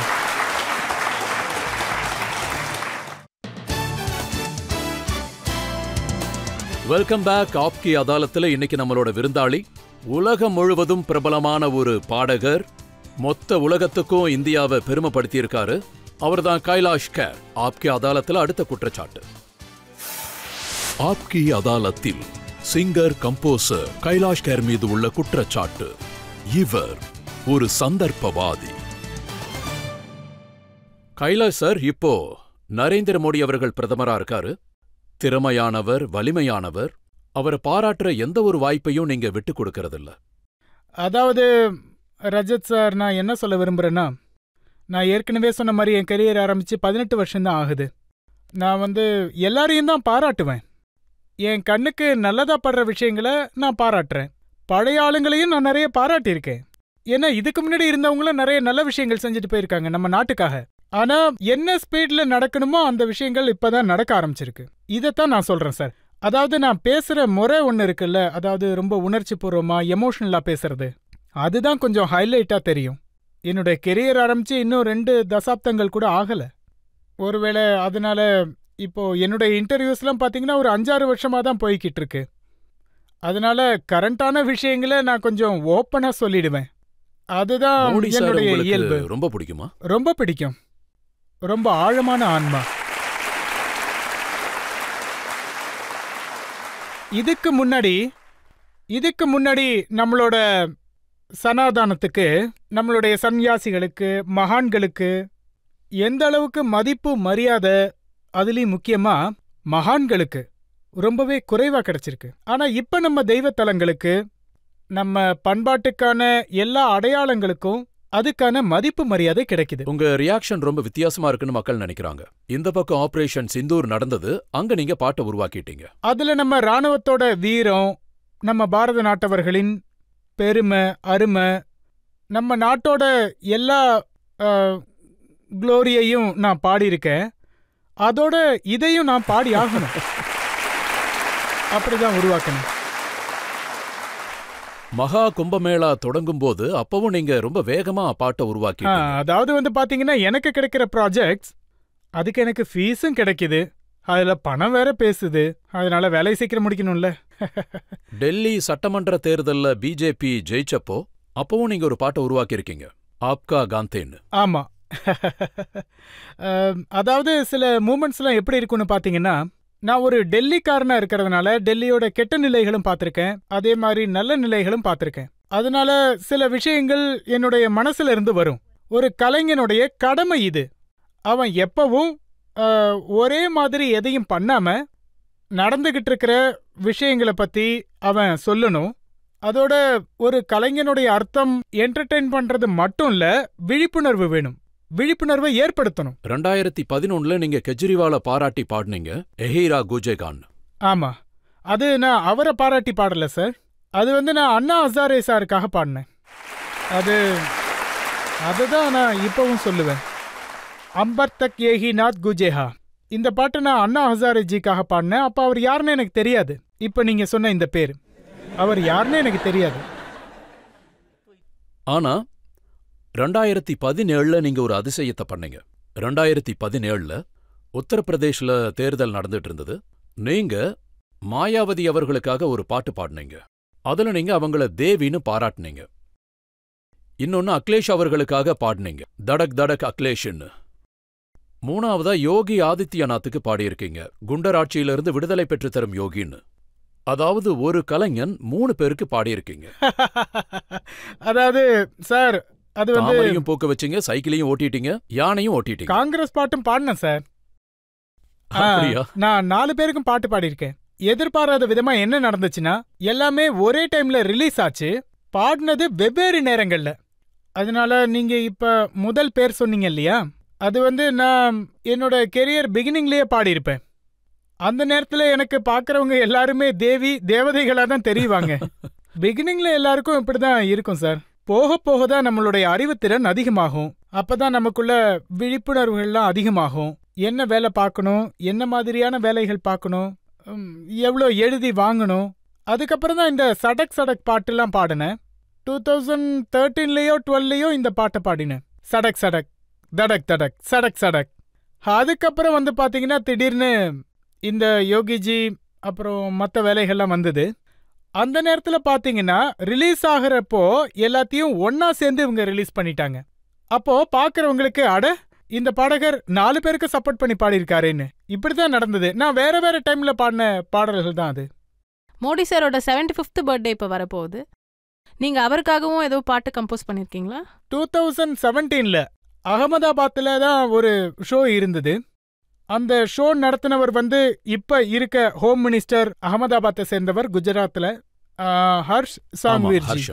அப்போ அவருக்கு 67th பர்த்டே இருந்துச்சு நம்ம பிரதமருக்கு. அப்போ 67 அடியில ஒரு கேக் ரெடி பண்ணி இப்படி ரொம்ப பிரம்மாண்டமா நடத்தினாரு. அப்ப என்னோட கான்சர்ட் அங்க இருந்தது. அப்போ ஒரு பாட்டு ஓடிக்கிட்டு இருந்தது, happy birthday to you Sunita. அப்போ ஒரு விஷயம் என் மனசுல ஓடிக்கிட்டு இருந்தது. மற்ற விஷயங்கள்லாம் ஓகே, ஆனா இந்த பிறந்தநாள் பாட்டை, ஏதோ ஒரு படத்துல ஒரு பாட்டு வந்தது, அதுக்கப்புறம் பெருசா அவேர்னஸே இல்ல. எந்த ஒரு பாடகரோ எந்த ஒரு கலைஞரோ ஒரு பிறந்தநாள் பாட்டை சினிமா பாட்டு இல்லாம உருவாக்கவே முடியல. அதனால நான் சாருடைய 70வது பிறந்த நாளுக்கு ஒரு பாட்டை உருவாக்கினேன், பிறந்தநாள் பாட்டு, பிறந்த நாளின் சுபநிசி. அதுக்காக சார் ட்வீட் எல்லாம் போட்டாரு. அதனால நீங்க சொன்ன பாட்டை ஏற்கனவே உருவாக்கியாச்சு. நீங்க கேட்டு பாருங்க, அது சமஸ்கிருதத்திலயும் இருக்கு, ஹிந்திலயும் இருக்கு. அப்புறம் வரப்போற ஜூலை 7th அன்னைக்கு உங்க பிறந்த நாளும் வரப்போகுது. ஆமா. நீங்க அந்த நாளுக்காக ஏதாவது பாட்டு எழுதியிருக்கீங்களா? அதாவது ரஜத் சார், நான் என்னோட சின்ன வயசுல ஏதோ கொஞ்சம் நான் என்னுடைய பிறந்த நாள்ங்கிற சந்தோஷத்தை பார்த்திருக்கேன்னா, அது யாகம், ஹோமம், லட்டு இப்படி பகிர்றத தான் பார்த்திருக்கேன். நான் பகிர்றத பார்த்திருக்கேன், ஆனா அணைக்கிறத பார்த்ததில்ல. ஆனா மும்பை போனதுக்கு அப்புறம் நான் இந்தியன் ஐடல்ல ஜட்ஜா இருந்தேன் 2008 2009ல. அங்க எனக்கு எல்லாரும் சேர்ந்து பர்த்டே செலிப்ரேட் பண்ணாங்க. முதல் தடவை எனக்கு புரிஞ்சுது. திடீர்னு எனக்கு சர்ப்ரைஸ் கொடுத்து அவங்க கேக்கெல்லாம் எடுத்துட்டு வந்தாங்க. மெழுகுவர்த்தி, அதான் அந்த கேண்டில் எல்லாம் ஊத சொன்னாங்க. கேக் கட் பண்ணு. அங்க வந்தவங்களாம் அந்த நாடகத்தை நடத்தி முடிச்சிட்டாங்க. அப்புறம் அதுக்கப்புறம் தான் என் மனசுல ஒரு விஷயம் தோணுச்சு. இல்ல, நாம எப்பவும் நம்ம ட்ரெடிஷன்ல தான் இருக்கணும். இப்ப நான் என்னுடைய பர்த்டேவை நான் கொண்டாடுறேன், புது டேலண்ட்டை லான்ச் பண்றேன். இந்தியாவில் பாடகரை எப்பவும் பாடகரை லான்ச் பண்ணதில்ல. ஆனா நான் கொஞ்சம் பைத்தியங்கிறதுனால கொஞ்சம் பிடிவாதக்காரன். அதனால நான் என்னுடைய பிறந்தநாள் அன்னைக்கு மொத்த இந்தியாவில் எல்லா இடத்துலையும் தேடுவேன், தேடி கண்டுபிடிச்சி அதுக்கப்புறம் அவங்கள குரூமிங் பண்ணுவேன். என்னுடைய பிறந்தநாள் அன்னைக்கு நான் இதை தான் பண்றேன். புதிய பறவைங்கிற பேர்ல இந்த ப்ரோக்ராமை நான் பண்ணிட்டு இருக்கேன் ரஜத் சார். ரொம்ப பெரிய பிரம்மாண்டமான ஆடிட்டோரியம் ஹையர் பண்ணுவேன். சில நேரங்களில் ஸ்பான்சர்ஸ் எல்லாம் கிடைக்கிறதில்ல, இந்த வருஷமும் கிடைக்கல. நான் என்னுடைய பாக்கெட்ல இருந்து 50-60 லட்சம் செலவு பண்ணுவேன். ஆமா, அப்புறம் ரஜத் சார் மாதிரி, பண்டிட்ஜி மாதிரி பெரிய ஆளுங்களை கூப்பிடுவேன் ஆஸ் அ சீஃப் கெஸ்ட். சில நேரங்கள்ல சில தடவை மினிஸ்டர்களையும் வர வைப்பேன். யார் அவைலபிளா இருக்காங்களோ, யாருடைய அன்பு கிடைக்குதோ, அப்புறம் யாரெல்லாம் அவைலபிளா இருக்காங்களோ அந்த செலிபிரிட்டிஸை கூப்பிடுவேன். ஒரு புது பாடகர், ஒரு புது ஸ்டூடெண்ட், இசைஞானி தன்னுடைய அப்பா அம்மா கூட உட்காருவாங்க. ஆடியன்ஸோட அவங்க அப்பா அம்மா உட்காந்துருப்பாங்க. அவன் ஸ்டேஜுக்கு வருவான். அவனுக்கு இது எவ்வளவு பெரிய ஒரு வாய்ப்பா இருக்கும். அவன் பாடுறதை கேட்கறதுக்கு பத்மஸ்ரீ பிரசூன் ஜோஷி வந்திருக்காரு, அனுபம் கேர் வந்திருக்காரு, சுவாமி சித்தானந்த் சரஸ்வதி வந்திருக்காரு, நம்மளுடைய பத்மஸ்ரீ ரஜத் சாரும் வந்திருக்காரு. அவங்கெல்லாம் இந்த அழகான கண்கொள்ளா காட்சியை பார்க்கும்போது அவங்களுக்குள்ள மனசுல ஒரு செல்ஃப் கான்ஃபிடென்ட் அதிகமாகும். இதைத்தான் நான் பண்ணிட்டு வரேன் என்னுடைய ஒவ்வொரு பிறந்த நாள் அப்பவும். இந்த தடவை புதிய பறவையோட 9வது வருஷம். உண்மையிலேயே ரொம்ப நல்ல விஷயம் பண்றீங்க. எல்லாரும் உங்க பிறந்த நாளை இப்படியே கொண்டாடினா இதை விட நல்ல விஷயம் வேற என்ன? எப்படி சப்போர்ட் கிடைக்குதுன்னா, இயற்கையோட அதிசயம் பாருங்க. கடவுள் சொல்ற மாதிரி நல்ல விஷயம் செய்யறதுக்கு ஒரு அடி எடுத்து வச்சா அந்த கடவுள் 100 அடி உங்களுக்கு வழிகாட்டுதலை தெளிவாக்கி தருவார். எப்படின்னா, நம்ம சொந்த ஸ்டூடியோ இருக்கு, நம்ம சொந்த ரெக்கார்டிங் கம்பெனி இருக்கு, கைலாஷா ரெக்கார்டிங், நம்ம சொந்த ப்ரொடக்ஷன் ஹவுஸும் இருக்கு. நம்ம மொத்த ஷோவையும் ப்ரொடியூஸ் பண்றோம், மொத்த வீடியோஸும் ப்ரொடியூஸ் பண்றோம். அதே மாதிரி யார்கிட்டயும் அக்ரிமெண்ட் போடுறதே கிடையாது. அது மாதிரி இதைத்தான் கைடும் பண்றோம். இங்க பாருங்க, आगे ठगों की बस्ती है, आगे ठगों की बस्ती है, चुपचाप ठगे जाना, वहाँ डायन डस्ती है, खुद आप ढसे जाना, चाल चल मोहब्बतियाँ, अरे ओ उल्फतियाँ. முன்னாடி இருக்கிறது மோசடி கூட்டம், அதனால பார்த்து பத்திரமா இருந்துக்கணும். ரொம்ப நல்ல விஷயம். யாராவது கேள்வி கேட்குறீங்களா? யோகி சாரோட மூவி வரப்போகுதுன்னு கேள்விப்பட்டேன். அந்த மூவில ஒரு ரோல் இருக்கு, அது நீங்க தான் பண்ண போறீங்களா? உண்மையா சார்? பார்க்க போனா அச்சஸ் எல்லாம் நீங்க அவர மாதிரி தான் இருக்கீங்க. என்ன நடந்துச்சுன்னா, ஒரு தடவை நான் ஒரு ஷோ பண்ணிக்கிட்டு இருந்தேன். அதில் மிக்காவும் நானும் கோட் ஜட்ஜா இருந்தோம். மிக்கா என்னை தொல்லை பண்ணிக்கிட்டே இருந்தாரு. நாங்க யோகிஜியை வச்சு ஒரு படம் எடுக்க போறோம், உங்களுக்கு மொட்டை அடிக்க போறேன், யோகிஜியா நீங்க தான் நடிக்கணும்னாரு. இந்த மாதிரி காமெடியா நடந்துகிட்டு இருந்தது. அதை யாரோ பேப்பர்ல போட்டுட்டாங்க. இது பேப்பர்ல வந்த பிறகு இந்த விஷயம் யோகிஜி வரைக்கும் போயிடுச்சு. யோகிஜிக்கு இந்த விஷயம் போனதும் நிறைய பேர் சொன்னாங்க, நீங்க பாக்குறதுக்கு யோகிஜி மாதிரியே இருக்கீங்கன்னு. ஒருவேளை நான் மொட்டை அடிச்சிட்டா என்ன அந்த மாதிரி சில பேர் கமெண்ட் பண்ணுவாங்க தான். சார், நீங்க இவ்வளோ தூரம் உழைச்சி இவ்வளோ தூரம் போராடி உங்க வாழ்க்கையில இப்போ நீங்க ஒரு பெரிய இடத்துல இருக்கீங்க. வரப்போற தலைமுறைக்கு உங்களால ஒரு 2 வரியில சொல்ல முடியுமா சார்? பாடியோ இல்ல 2 வார்த்தையிலையோ நீங்க ஒரு மெசேஜ் சொல்ல விரும்புனா என்ன சொல்லுவீங்க? ஏன்னா இங்க நம்மளோட நிறைய வாலிப பசங்க பொண்ணுங்க நிறைய பேர் இருக்காங்க. इश्क जुनू जब हद से बढ़ जाए, हंसते हंसते आशिक सूली चढ़ जाए, जब इश्क का जादू सर चढ़ कर बोले, खूब लगा लो पहरे रस्ते रब खोले, यही इश्क दी मर्जी है, यही रब दी मर्जी है, तेरे बिन जीना कैसा हाँ खुद गर्जी है, तूने क्या कर डाला, मर गई मैं मिट गई मैं, हो जी हाँ जी हो गई मैं तेरी दीवानी. நாங்க 4 வருஷத்துக்கு முன்னாடி கார்கில் போயிருந்தோம். ஒரு 3-4 வருஷம் இருக்கும். கார்கில் 24 ஜூலை கார்கில் டேன்னு கொண்டாடுவாங்க. அப்போ நான் அங்கே போயிருந்தேன். அப்போ அங்கே அசாம் ரைஃபிளோட ஒரு யங் ஆஃபீஸரை நான் பார்த்தேன். அவருக்கு டைகர் ஹில் மேலே ஒரு வீடு இருந்தது தங்கறதுக்கு. அவர் தன்னுடைய பேஸ்ல இருந்து போகும்போது அவரு ஒரு காதுல ஒரு ஹெட்போன் போட்டிருக்கிறாரு. அவரு இந்த பாட்டு தான் கேட்கிறாரு, தேரி दीवानी. அதாவது उन्नतिशील देश नहीं होता धन के भरे खजानों से, उन्नतिशील देश नहीं होता टैंक तोप विमानों से, उन्नतिशील देश नहीं होता खंदक और खदानों से, उन्नतिशील देश होता है उन्नतिशील नौजवानों से.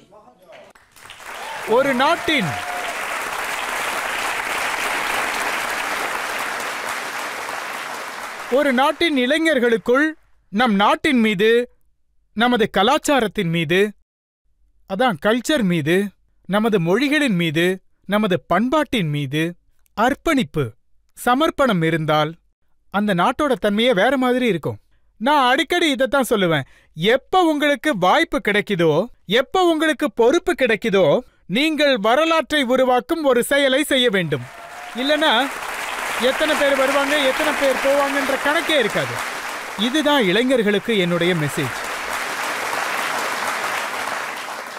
கைலாஷ் சார், ஒரு நல்ல மெசேஜோட இப்ப நாம ஒரு சின்ன பிரேக் எடுத்துக்கலாம். பிரேக் அப்புறம் ஆப்கி அதாலத்துல இன்றைய ஜட்ஜ் பண்டித் ஷாஜன் மிஸ்ராவோட தீர்ப்பு என்னங்கிறத நம்ம கேட்டுக்கலாம்.